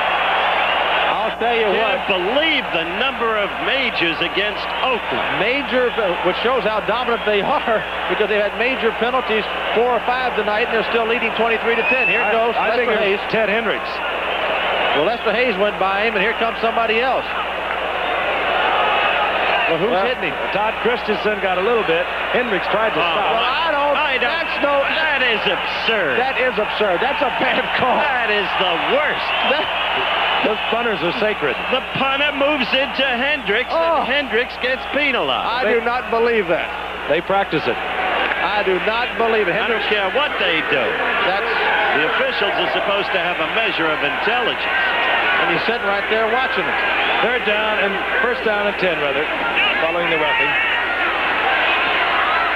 Sensor on the screen. The flag is down. Sensor out over the 35 to the 37. Gain of about 5, but again, a flag is down. Tell you, I can't get over that last call against Hendricks, Frank. You know, that really wasn't even a judgment call. So Minnesota will be backed up on the holding call. 6:55 remaining in the third quarter. 23-10, Oakland over Minnesota. Holding, 78 offense, still first down. Steve Riley, left tackle, holding Minnesota. Well, that's the evidence of that crunching Minnesota ground attack we've been describing to you all evening. Second quarter was exciting. They had -2 in the second quarter. Is that a net of 11, fellas? My goodness. First and 20. This is Galbraith. Galbraith shows you a little nifty footwork, working his way out to the 34-yard line for a 10-yard pickup. John Matuzak sliding out to make the stop. The interesting thing to me there, they used a play pass action. They faked the run in order to throw the ball. Oakland kind of went for it. I don't know why they did, but they did. Second down and 10. Well, I think Oakland now has decided they're going to just play pass defense. They put in their 5 defensive backs. They're going to leave Matuzak and Hendricks and bring in all backs.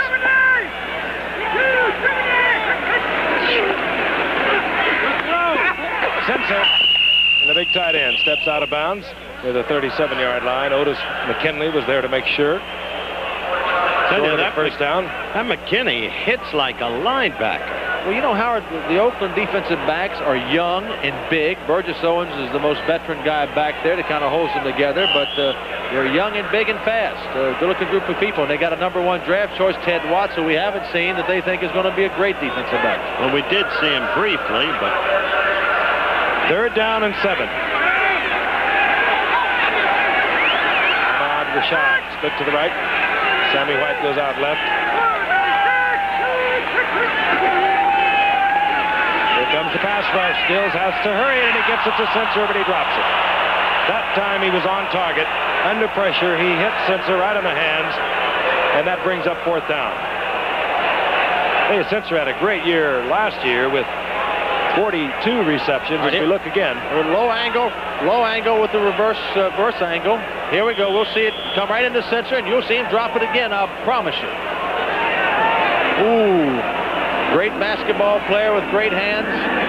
He didn't have them then. The kid delivered it perfectly. Greg Coleman, who drew the roughing penalty a few moments ago, set to punt again. Ira Matthews at his 22-yard line. Coleman with a fine booming kick that drives Matthews all the way back to his 10-yard line. And good coverage on the punt at the 15-yard line. Fred McNeil is there to meet Ira Matthews. We have 5:47 remaining in the third quarter. Again, 23-10, the Raiders over the Vikings. If you're a football player, you like the temperature tonight, right around 65 degrees. Showers were predicted. We have had none. As you look at Metropolitan Stadium. And you saw that flag. Well, there's a strong wind here. Oakland is going against that wind right now. They would like to use this clock up and not give up anything and have the win the fourth quarter. That's much more important than people realize. It really is. Psychologically and physically. Van Egan. He'll work on the clock for you as he gets 4 yards out to the 20. It'll be 2nd and 6. So to eat up the clock, you run the football. Oakland's going to be running it. I'm sure Minnesota figures they will too. See if they can stop it. Van Egan ripped off 3,000-yard seasons, 76, 77, 78, over 800 for the past 2 years. Steady, reliable. You have to play him, not a breakaway threat, but he can really hurt you. Art Whittington. Gain of 1. It'll be 3rd down and 4 as Doug Martin, the little brother of the Giants' George Martin, in on the stop with Matt Blair. Don't forget Thursday night, Eagles against the Bills. Special starting time, 8:30 Eastern time. 2 unbeaten teams, each boasting sterling defenses. At the same time, the Bills with enough offense to have scored 66 points in their first 2 games. If the Vikings have gone to 6 defensive backs, I would not be surprised to see Oakland run in the situation of 3rd and 4. Ball just over the 20-yard line. Straight drop back. Bucket has Branch wide open, working against Walt Williams man-on-man, and it wasn't close. No, it wasn't. The Vikings decided to blitz that time. When you blitz, you leave your cornerbacks man-on-man. Walt Williams, again, was put on waivers 2 weeks ago by the Lions, now starting for the Vikings. And he wasn't close as right.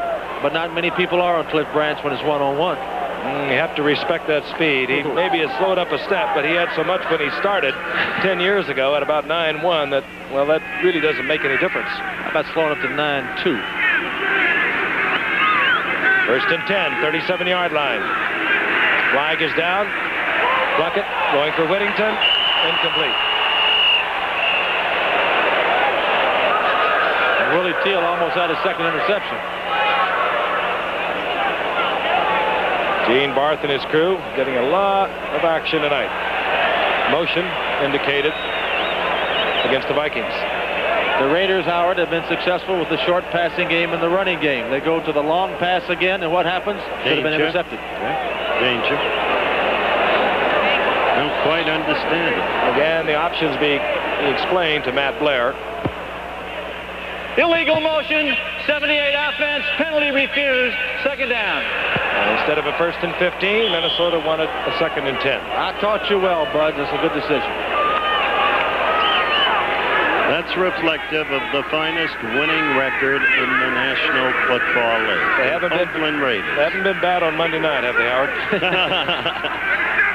They've lost once out of 18 appearances. And I remember when, in Buffalo. Inside handoff, Whittington. And Whittington negotiates his way up to the 42-yard line for a gain of 5. Or rather, Kenny King it is, and Kenny King is hurt. You see his face. This would be a very tough injury for the Raiders. Pain etched in it. Kenny King is down with his teammates around him. What a spark he gave the Raiders a year ago when he came from Houston.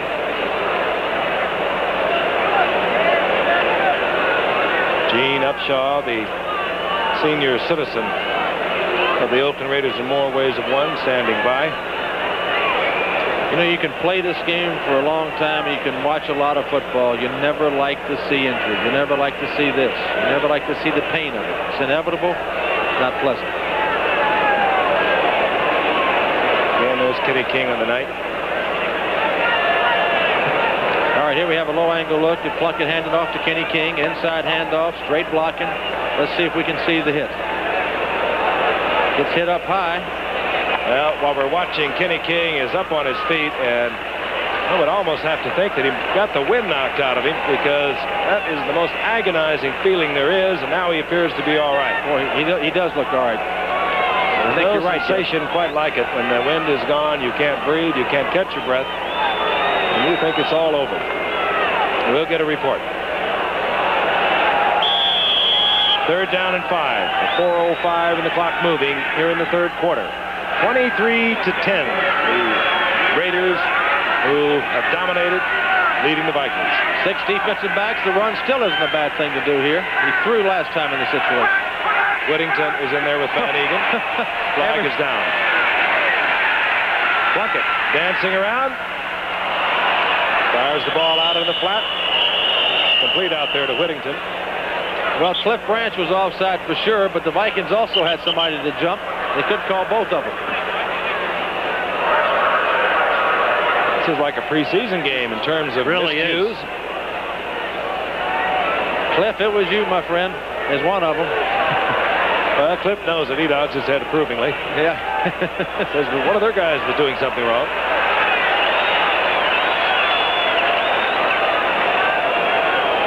I think it's going to be both offsides. Offside, offense, encroachment, defense. Yep. We'll replay the down. 3rd down. We'll work it out till we get it right. Kenny King being worked over. Looks like the left ankle. And maybe it's the ankle. It was very encouraging, however, to see him walk off the field. Yep. The ball is at the 42-yard line. 3rd down and 5 as we replay the down following the double foul. Bradshaw split to the right along with Cliff Branch. Bucket steps back in the pocket. Going for Cliff Branch. And we'll see an obvious foul. It was Walt Williams running right up the back of Cliff Branch as he tried to come back for the ball. And a flag is also down back at the 30-yard line. Now, this will be interesting. There was obvious pass interference. I don't think Branch could have caught the ball, but Williams did run into him, and you got a penalty, as you said, Gift, back where the quarterback threw it. Let's see. We have a double foul. Defensive interference, 44. Holding offense, number 70. We'll replay the down. Well, we're going to do it till we get it right. Yeah, this thing is really disintegrated. Henry Lawrence holding Walt Williams, pass interference. It's 3rd down and 5, 3:35 remaining in the 3rd quarter. If you call penalties breaks, Oakland has gotten the short end of that stick. Look at the penalty differential. Yep. Well, that one there was all the majors against Oakland. That would have been a 60-yard pass interference penalty as opposed to a 10-yard holding penalty. 3rd and 5 again, Giff. Well, we're getting very familiar with it. Now he's going to run. Whittington. He'll be short of the 1st down at the 48-yard line. Tom Flores cannot be happy with the ragged play of his team as well as Minnesota, even though the Raiders are leading 23-10. And here's Ray Guy. And Eddie Payton moves deep for the Minnesota Vikings. Reached the point where Payton is their lone offensive threat. Well, the Vikings are going to have the ball one more time with the wind at their back. And as strong as this wind is, they better make that good because it's going to be tough coming back, throwing the ball against the wind. They're going to try to block it. They go for the ball. And Ray Guy senses it, hurries the kick, and still gets a booming, towering kick that goes all the way to the 10-yard line, and that's where the Raiders hustle down and nail Eddie Payton. Ted Watts down there first, the #1 draft pick. And the Minnesota Vikings, with 2:38 working with the wind here in the 3rd quarter, take over deep in their own territory, down by 13. We're back in Bloomington, and the Minnesota Vikings, down by 13 points, will take over at their own 10-yard line. How'd you like to be in Dill's spot here? He cannot run the ball. He's on his own 10-yard line. Facing the defense has pressured him all night. Nobody said it'd be easy. Tony Galber stays in, number 32, and Ricky Young, number 34. Those are the setbacks. This is Ricky Young. Oh, gosh. Pecking along the line until he finds Big John Matuzak. Gain of a couple. It'll be 2nd down and 8. Well, Kenny King, by the way, we have been told, has a slightly sprained ankle. He might be back. I doubt it, Frank, unless they get into trouble. That's a major gain for the Vikes tonight on the ground. About 2.5-yard gain.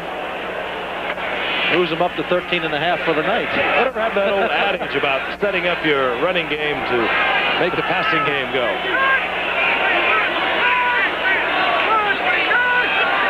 2nd and 8. Bills. And it's complete. Here comes Rashad.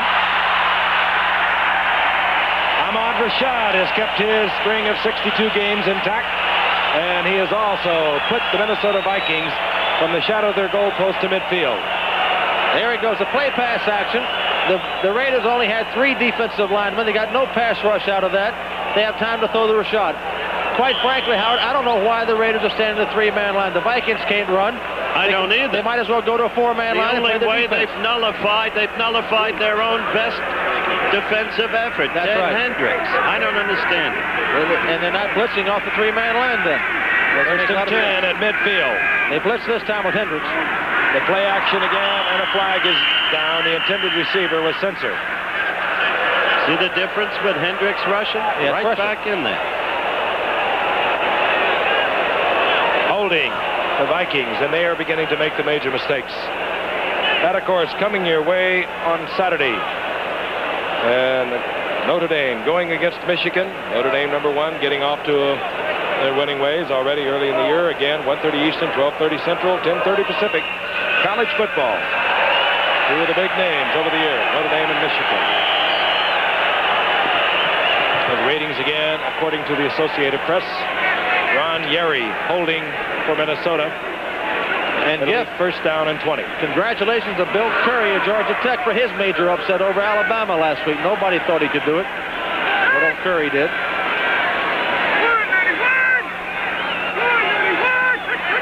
Oh my goodness. Again, the long count, and Oakland was offside. Whether or not they were drawn off, we'll wait and see. I think they were. False start on the quarterback. What happened? Steve Dills is getting into the act. Dillsy wanted to get out of there in a hurry, and Swilly never gave him the ball. I think he pulled out too quick. Down will remain the same. It'll be first down and 25. Not an enviable position. Now, it's interesting to see if Oakland goes to their 4-man rush and 5 defensive backs. 1:11 remaining in the third quarter. They've got it in there. They've got Sir Cedric Hardman in there. And they feel with Willie Jones out of the lineup, Cedric Hardman, the veteran of 12 years, is still their finest pass rusher. He's number 86. Dills. This will be overthrown, almost intercepted by Burgess Owens or Dwayne Osteen. And I'm just looking at a frustrated number 28, Ahmad Rashad, because he had beaten his man, was wide open. Steve Dills did not throw to the open receiver. Still don't understand why they're dropping Hendricks back. Every time he rushes, he dominates the play. Forced a penalty a few seconds ago. They have so many ways in which they come at you, Howard. They really do. Hendricks is a danger. He's like another defensive back when he drops into the defense. But I agree with Howard. He's pressured them all night. They haven't blocked him yet when he's rushed. Oh, I think we'll see. There he is, top of your screen now. Now he drops Still again. dropping back. Second and 25. Over the middle, and it's complete to Ricky Young, who gets maybe 5 or 6 yards. They needed much more. All right, American update in Major League Baseball. Third down and 18. Final seconds ticking away here in the third quarter.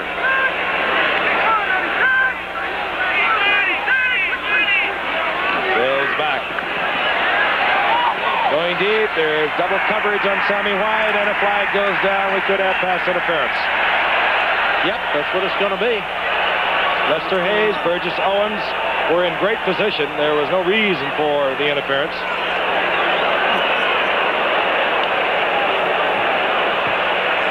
Interference, 37 defense. Lester Hayes. Well, the way this thing is disintegrating, we may get back to a football game again. Out there with the new rules, it is some kind of tough to play in the defensive secondary in this league now. Any bump, any touch, any glance, and the defense has got a penalty. The first down is at the 32-yard line of the Oakland Raiders.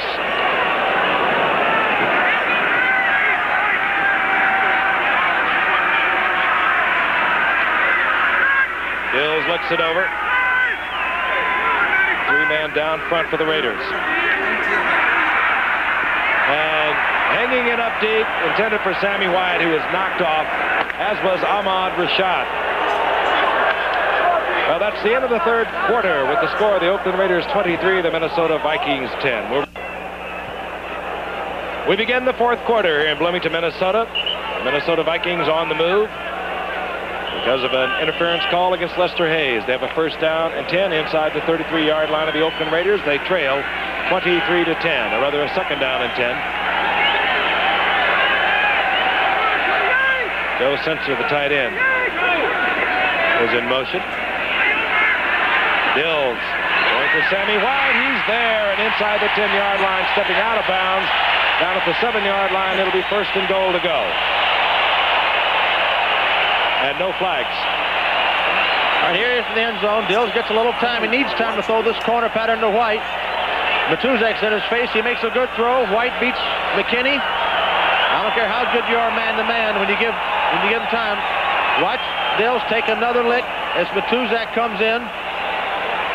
That's smarts. Kid's learning how to play, though. 285 pounds, 6'8" is Don Matuzak. Ball just inside the 7-yard line, first down, goal to go. And here's where Oakland has this coming. I don't agree with the whole defensive play. Well, here's where you need to be able to run the ball. This quarter. Let's see if they can run it. They might go to the pass right now. I'd hate to think they would try with the run. They're not. The quick roll. He's got a touchdown. Ricky Young. Touchdown. And Minnesota draws close once again. It's a ball game again. Well, you got a flag down. Discussion down on the field. They might call this a pick, Howard. No touchdown. No. Offensive pass interference. 28. Against Ahmad Rashad, and you're right, they don't call it a pick anymore, Fran, but he did step into one of the defenders, prohibiting his line to the receiver. It's like a screen in basketball where you screen a man off, and that's what Ahmad did. You do it and hope you get away with it. It's better sometimes to ask forgiveness rather than permission. This time they asked forgiveness, and it didn't work. Offensive pass interference, number 28. Still first down. And the ball moved now back to the 17-yard line. Down in that area, you've got man-on-man coverage, and Ahmad tried to screen the linebacker who was coming out to cover Young. He did it very well. They watch that now. We used to do a lot of it. Y'all cheated a lot in those days, didn't you, Jeff? Yeah, we even got to hit people. Down remains the same. First and goal to go at the 17. Hanging it up in the corner, intended there. Ahmad Rashad. What a matchup. What a matchup. Hayes and Rashad. And they both jumped up, and they're talking to each other down there. Ahmad said, that's not bad, Lester. He said, I'll get you next time. Lester said, I don't have stickum on my hands I was going to anymore. say, Ahmad was checking Lester for stickum. Yeah. Good defensive play by Lester Hayes. That really was. What a remarkable year once again. 13 regular season interceptions, 5 in the playoffs. Well, again, the most compelling statistic is Minnesota's absence of a ground game. Yards passing, they're now well ahead of Oakland. Total yardage, they're not that far away. Possession time, not that unequal. But no ground game. Nope. Marty McDowell, the Vikings' first-round pick, or rather first choice in the draft, is in there. He wears number 88. Sensor off the fingertips. Again, good coverage. Otis McKinney, and Lester Hayes. Here's a little interesting piece of data for you, Howard. Yesterday, of the 12 games, or 11 games played, 9 teams that won also rushed for more yards than the team that lost. Where are you getting all this information? Scour that paper on Monday morning. Bud Grant. There's the old Silver Fox. In his 15th year, as I mentioned earlier, 11 Central Division titles out of 14 years. You throw his victories up at Winnipeg in with his wins here at Minnesota, and he's second only to George Hallis overall. Third and goal from the 17. A lot of time for Dills. He's got a man. He's got a receiver.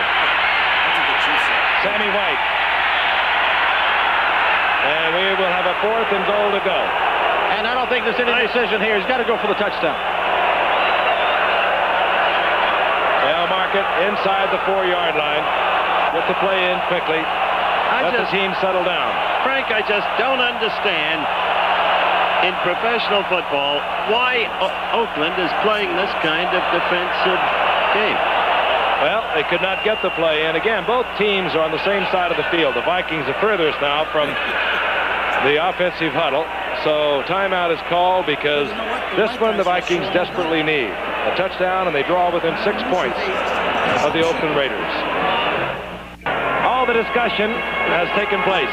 Back into the huddle comes young Steve Deals. It is 4th down, goal to go. The ball inside the 4-yard line. Deals comes up to the line of scrimmage, looks it over. You know, the call coming directly from the bench. Surprise play here. Could be a trap up the middle, Giff. Would that surprise you? They could do it. It would shock me. Well, it's not. It would shock. Not going to do it. Probably. The man was open. It was Joe Sincer, underthrown. Otis McKinney on the coverage. But the pass rush was returned. Matt Millen rushed the passer. The linebacker blitzed, and that we haven't been seeing lately from Oakland. They got the pressure again. All right, here's Dills. He's going to get pressure again. His man is pretty well covered by McKinney. He had a little step, but he'll get somebody right in his face as you see him there and gets kissed. Ooh. And the pressure came right in his line of sight to Sincer. So Oakland will take over at their own 4-yard line. And you will see some Van Egan running. Again, Kenny King on the sideline with a sprained ankle.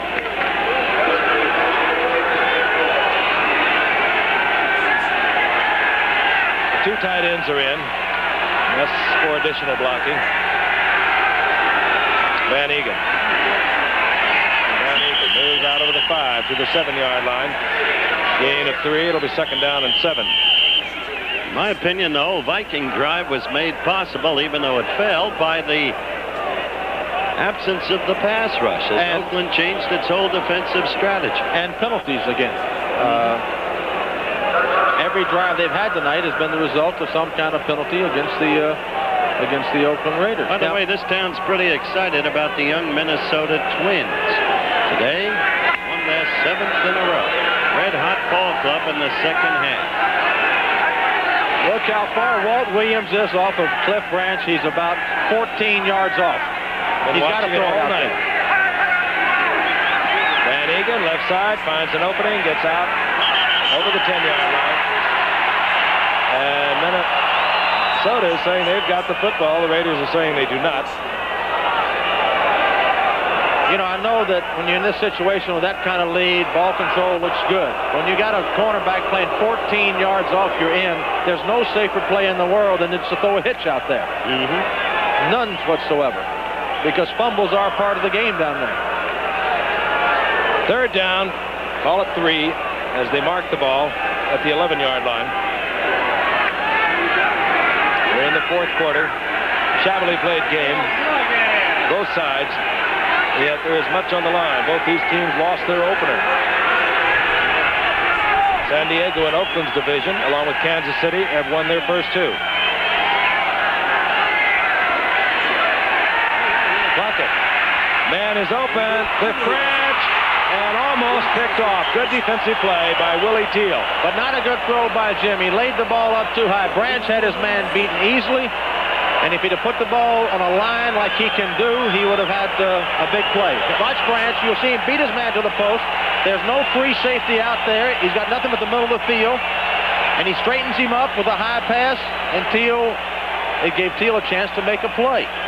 Should have been a long, long gainer for the Raiders. Now here's where Ray Guy comes in handy, Jeff, with the wind at his back. I'm just amused where Eddie Payton is lined up. He's inside his own 35-yard line. Ray Guy is halfway into his end zone. What respect? They got the return on this time. Ray Guy kicking with the wind. Oh, they don't either. And he had to hurry once again. And now Eddie Payton calls for the fair catch at midfield. Pulls it off, and Minnesota will be in good field position once again on a 40-yard net by Ray Guy. And we'll be back in Bloomington, Minnesota again with fine field position. Steve Dills has thrown the ball 40 times. He threw it 62 times last week against Tampa Bay. And 13 times rushing, but would you try to rush the ball any more than that when you had 13 rushes for 14 yards, Howard? No, but history proves you can't win with that kind of unbalanced attack. 5 other times he was sacked trying to throw. 1st and 10, Minnesota. Rod Martin And Dave Browning finally pulls down Steve Dills. 6th time tonight, the sack. This time there's a loss of 12. Well, there it is. The minute they go back to the rush, instead of giving yardage on short stuff and giving Dills time, well, it's interesting. They kill him. Well, it's interesting that play pass action from Minnesota has been giving him protection tonight. I don't know why, because there's no threat of the run. That time, Oakland ignored the threat of the run and rushed the passer. And Steve Dills, holding his left arm, gives way to rookie Wade Wilson from East Texas State. Now, I'll tell you guys, this is a tough situation for this kid. He really hasn't played hardly at all in training camp. No experience whatsoever. 8th round draft pick.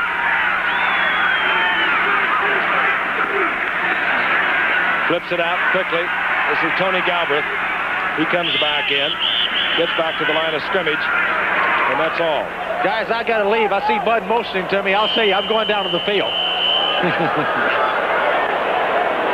But here I am, up here. No, you motion to me? I'll be down in a minute. Look up here.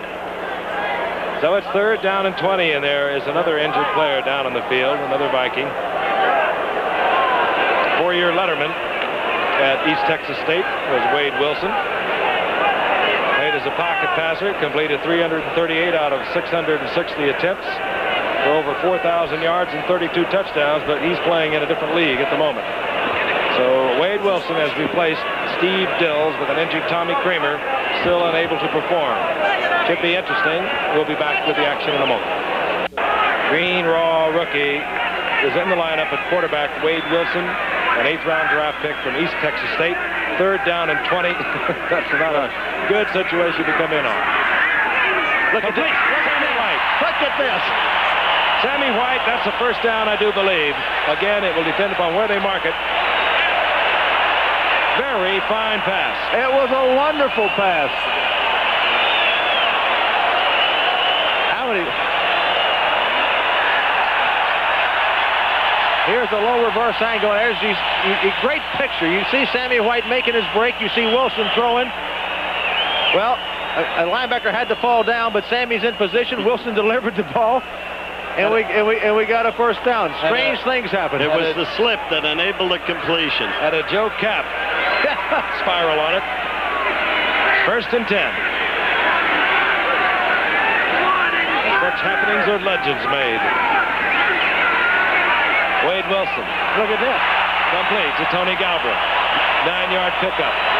This is really something. We got a story in the making, fellas.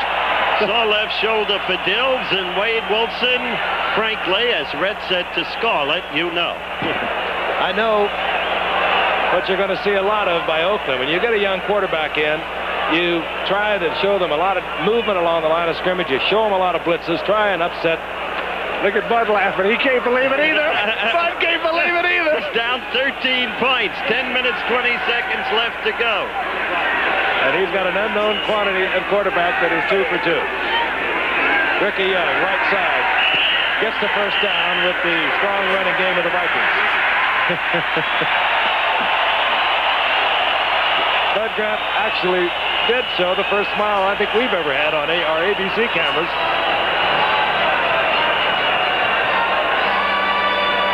Calling the plays into Wade Wilson with the wigwag.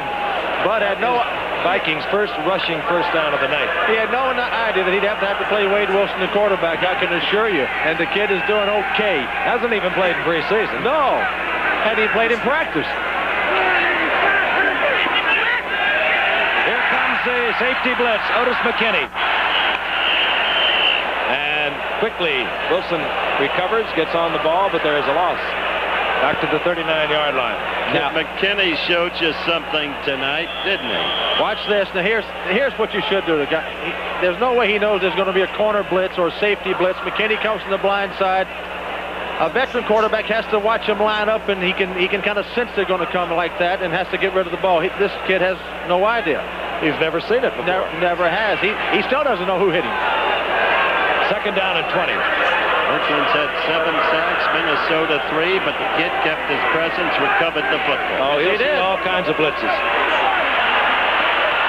This one batted away by John Matuzak. 6'8". The man can really stretch out.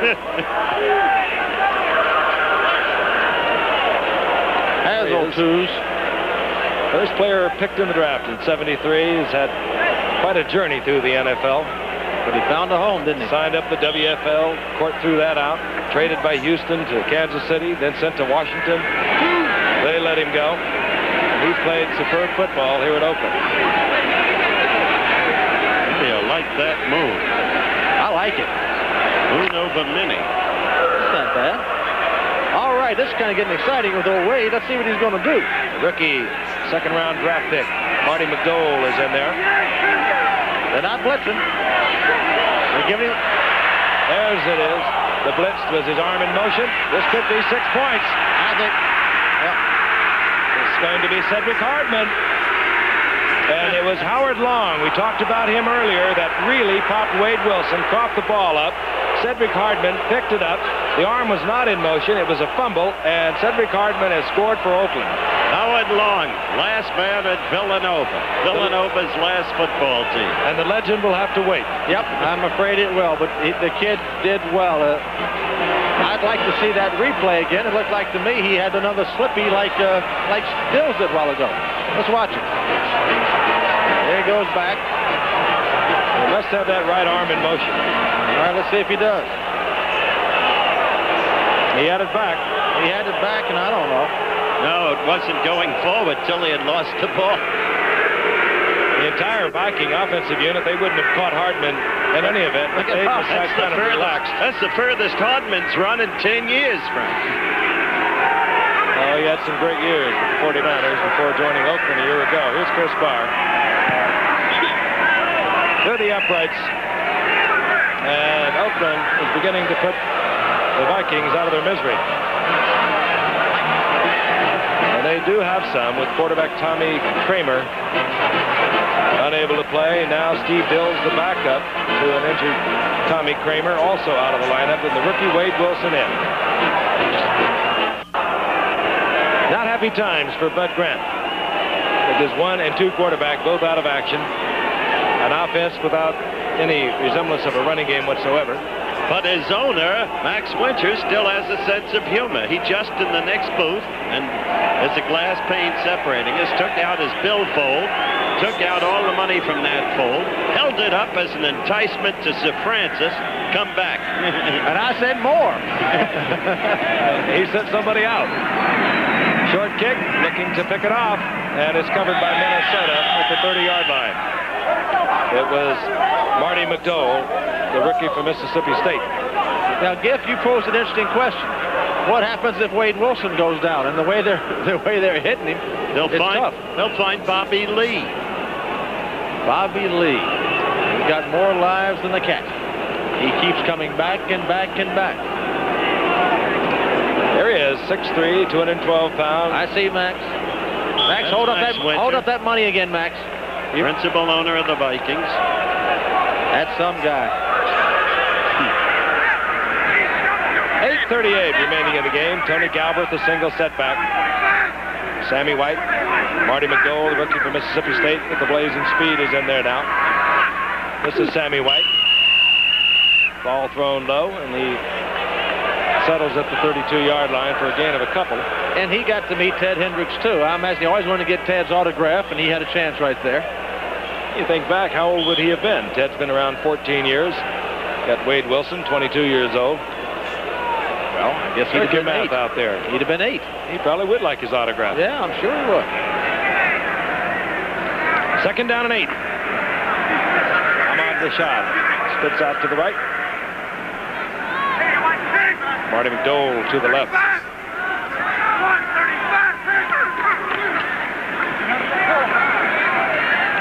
Wilson this time again. He was confronted this time by Big Joe Campbell, 6'6", 250 pounds. He tried to throw between his arms. Another factor involved here, Frank, because clearly Oakland has this game won. Remember, this Thursday night, the Eagles against the Bills, both unbeaten, 2 magnificently constructed football teams. But the Bills, with that great defense, suddenly have scored 66 points in 2 games, so now they've apparently got the offense to go with it. I'll get back to the other point after this play. Okay. 3rd down and 7.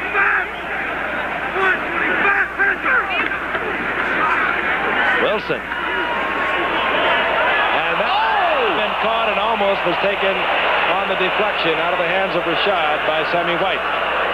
Fourth down, and out comes the punting unit. Funny what was interesting about this aspect of it, Howard. Point I was going to make is National Football Conference has grown weary of the domination by the AFC and interconference play in recent years. But after Oakland wins this game, quickly the AFC will be ahead 5-1. The only NFC victory, the Eagles over the Pats. There's Ira Matthews. You really keep track of that, don't you? I think it's interesting. Greg Coleman. Bunting. Matthews. Yeah. Sees a purple shirt right in his face and steps out of bounds at the 31-yard line. Keith Nord hustling down as we look at John Matuzak. We look at the scoreboard clock, which indicates 7:30 remaining in the game.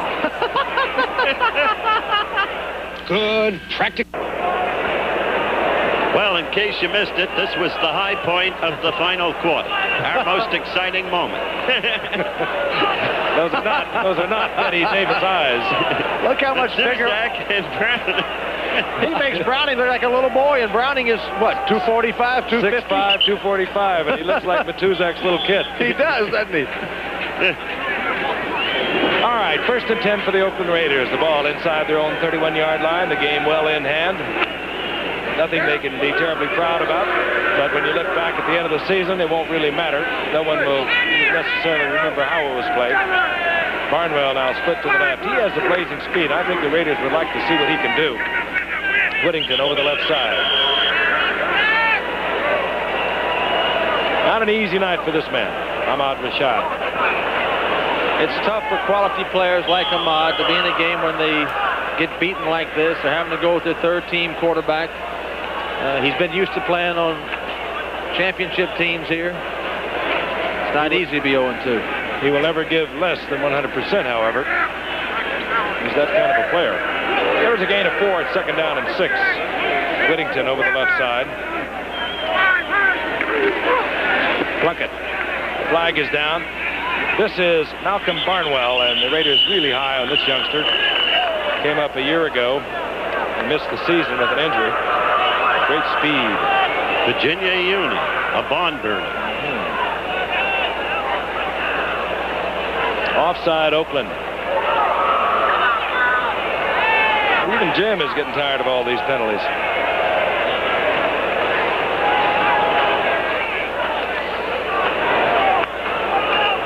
Pair of young quarterbacks. Offside, still 2nd down. And the man on the spot at the moment with Bills injured is, of course, the rookie Wade Wilson from East Texas State. Derek Ramsey is the tight end now for Oakland. It'll be 2nd down and 11. 10 penalties against the Raiders, 119 yards.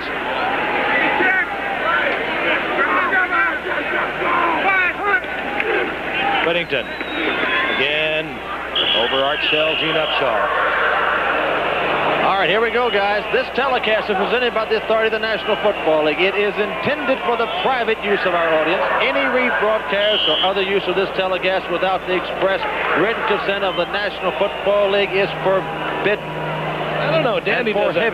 Dandy does that pretty good. You know, he sings that once in a while. You're going to have to loosen up your singing voice. Well, I checked your act out singing. Yeah, we'll give him a test. Dandy, of course, will be in Buffalo with us, Fran. He gets to go to all the biggies. Oh, I've got your old teammates out here tonight. 3rd down and 7. Plunkett falls on the ball. I might also wonder, as we see another flag down in the field, wouldn't this be a pretty good time to see Mark Wilson, the potentially brilliant quarterback for the Oakland Raiders, who maybe could well use a little playing time. That's a very good point. You wonder why he hasn't been put in there. The scuttlebutt all around the league is that this kid may become the next truly great quarterback. Mark Wilson out of Brigham Young. An interior lineman on the right side was offside defense, still 3rd down. There he is right there. What a remarkable career he had at Brigham Young. He's big, 6'6", 205. Has already shown that he can move the football, even though he only threw it 5 times last year. He did very well in the preseason this year. They've got a 3rd and 3 now for the Raiders.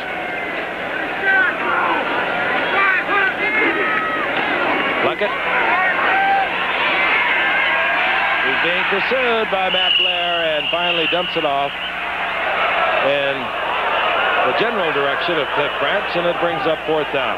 Giff and Howard, let me ask you a question. There's no question that Al Davis thinks that Mark Wilson will be their quarterback someday. How long do you think he will make him wait? 2 more years. What do you think, Giff?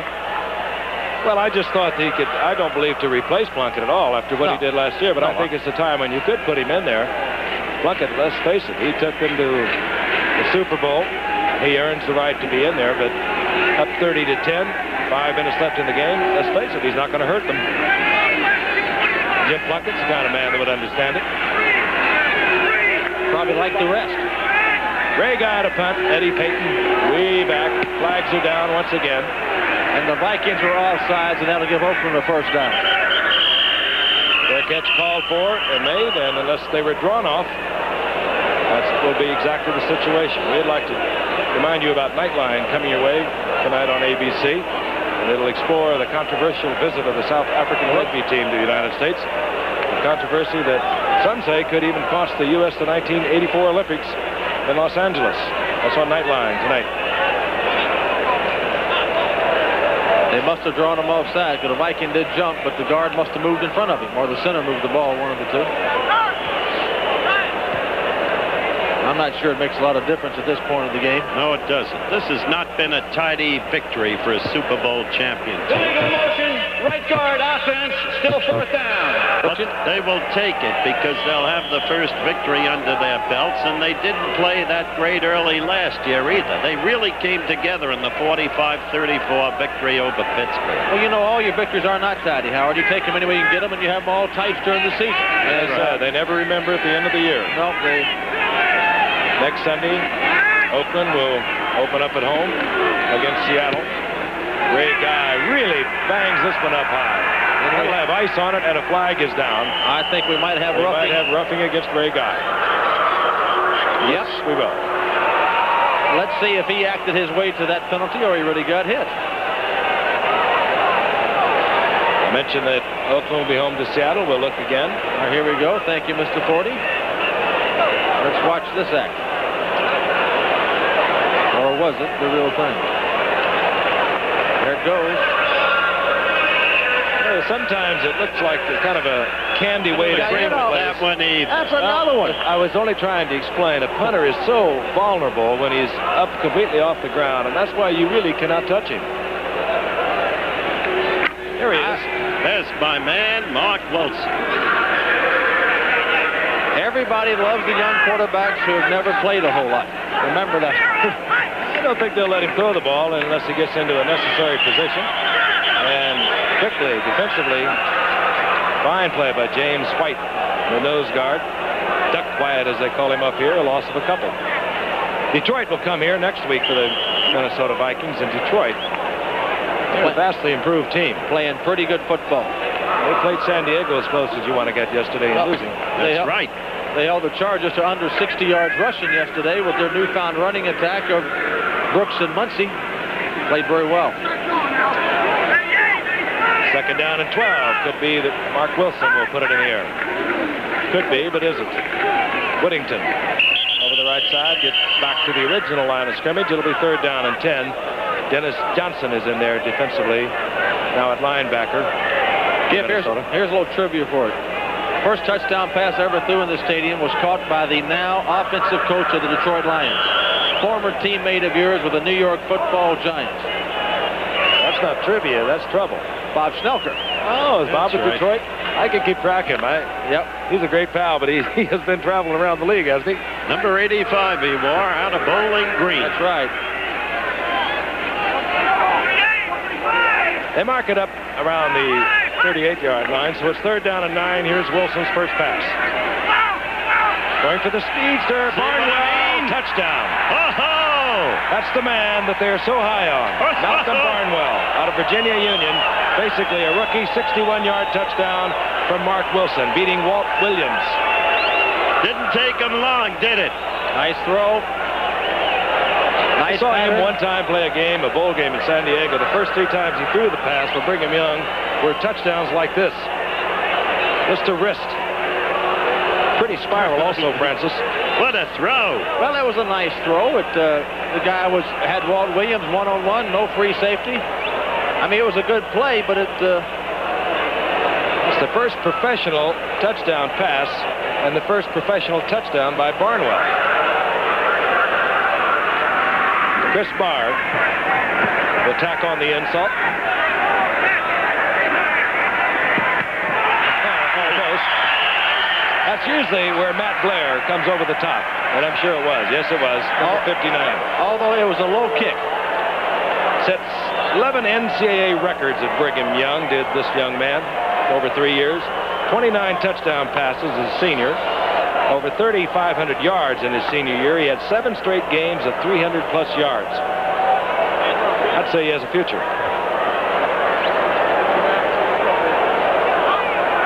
He might have a future. Obviously, he's a good prospect, but the truth will never be known until he has to take a team from day 1 to the end of the 16-game season and see how he does over the haul. There are starters and there are relievers. That's the true test. I've seen a lot of guys come in relief and be absolutely unbelievable. When they had to carry the load, they weren't. I've got a question, Fran. Your first game up here, you were not the starting quarterback. Who did start up there? George Shaw started for the first 5 minutes, and then I got to play from that point on. And that began the enmity with Van Bruck. That's right. And the first game played here, you beat the Chicago Bears. That's right. We did. 38-13. That is true. That is true. There's Eddie Payton. Chris Barr drills it along the ground, trying to avoid Eddie Payton. And Eddie Payton avoids the ball. Covers it in the end zone, touchback. That's and Barnwell again in on the play, and Eddie Payton did not like Barnwell putting his hands on him in the end zone. Well, if you want to see a fight, gentlemen, it'll take place in Las Vegas Wednesday night. Who do you like in the fight, Howard? Hearns, Leonard? I think it takes your money, it takes your choice. I can't figure it out. Hearns, of course, the big knockout artist. Leonard. Oh, Leonard's a much better puncher than he's given credit for being, believe me. I don't know. I think the big question is how does Leonard's mental, emotional, and physical being compare with what it was before Duran second time around? One thing, his bank account's all right. That's the point. Did he become a banker instead of a fighter? First and 10, 20-yard line for the Minnesota Vikings. They will have lost their first 2 games of the season for the first time ever here in Minnesota as we watch rookie Jarvis Redwine from Nebraska, a second-round draft pick up quick 7 yards.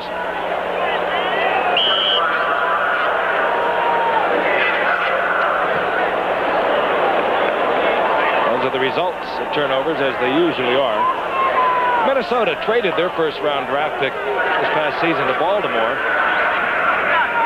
and Baltimore picked up 2 second-round picks, so Baltimore had an extra one. Redwine, the man who just carried the ball, was one of those second-round draft picks. Marty McDowell, the rookie from Mississippi State, was the other. Redwine has been an open disappointment, Frank, to the Vikings, and it's only fair to say so in terms of the Vikings management and coaching staff. They've discovered that Jarvis will not run inside, but will invariably run outside. Redwine, of course, from Nebraska. We saw another Nebraska running back, a second-round draft pick of Miami, Andre Franklin, who performed well this past Thursday night. Says Redwine. It's the first down out of over the 35. 5'10", 198-pounder. As a junior, 1,100 yards rushing. As a senior, 1,100 yards rushing. Really, out of the draft, they might have help in the future out of that draft, but they got really no starter help out of the draft this year. Inside 230. But then Bud Grant doesn't play many rookies. He hasn't had many rookie starters in his coaching career. Redwine is the top rusher now for the Vikings for the night with 15 yards. This is Sam Harrell, right side, out to the 42-yard line. Sam Harrell, basically a rookie himself, missed his first season of a year ago with him being on the injured reserve, and we're heading for the 2-minute warning. Bud Grant cannot be happy with what has occurred here tonight. Minnesota up to the line of scrimmage. They're looking at youngsters now. Darvis Redwine, 22, one setback. The rookie we talked about from Nebraska, Sam Harrell, basically a rookie from East Carolina. And this is Darvis Redwine, right side. Now they are running. Of course, Oakland relaxed. First down for Minnesota.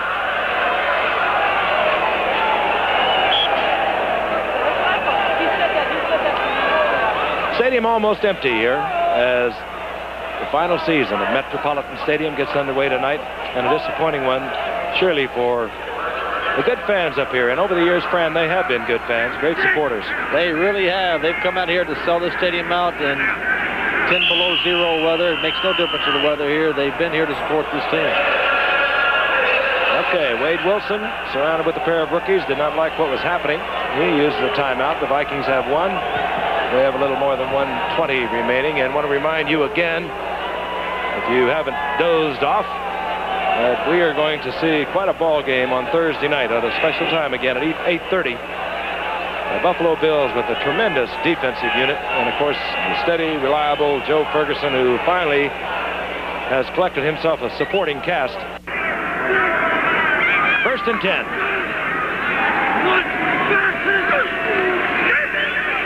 Wade Wilson. Complete. This is Bob Brewer, who has come in for Censor at tight end. You know, Jeff, the Vikings may be 0-2 now, but anybody in the Central Division knows as long as Bud Grant is here coaching, they're never out of this division race. That may be, but there are days of wine and glory, and success in sport is but transitory. And we'll watch this play. On second down and 2.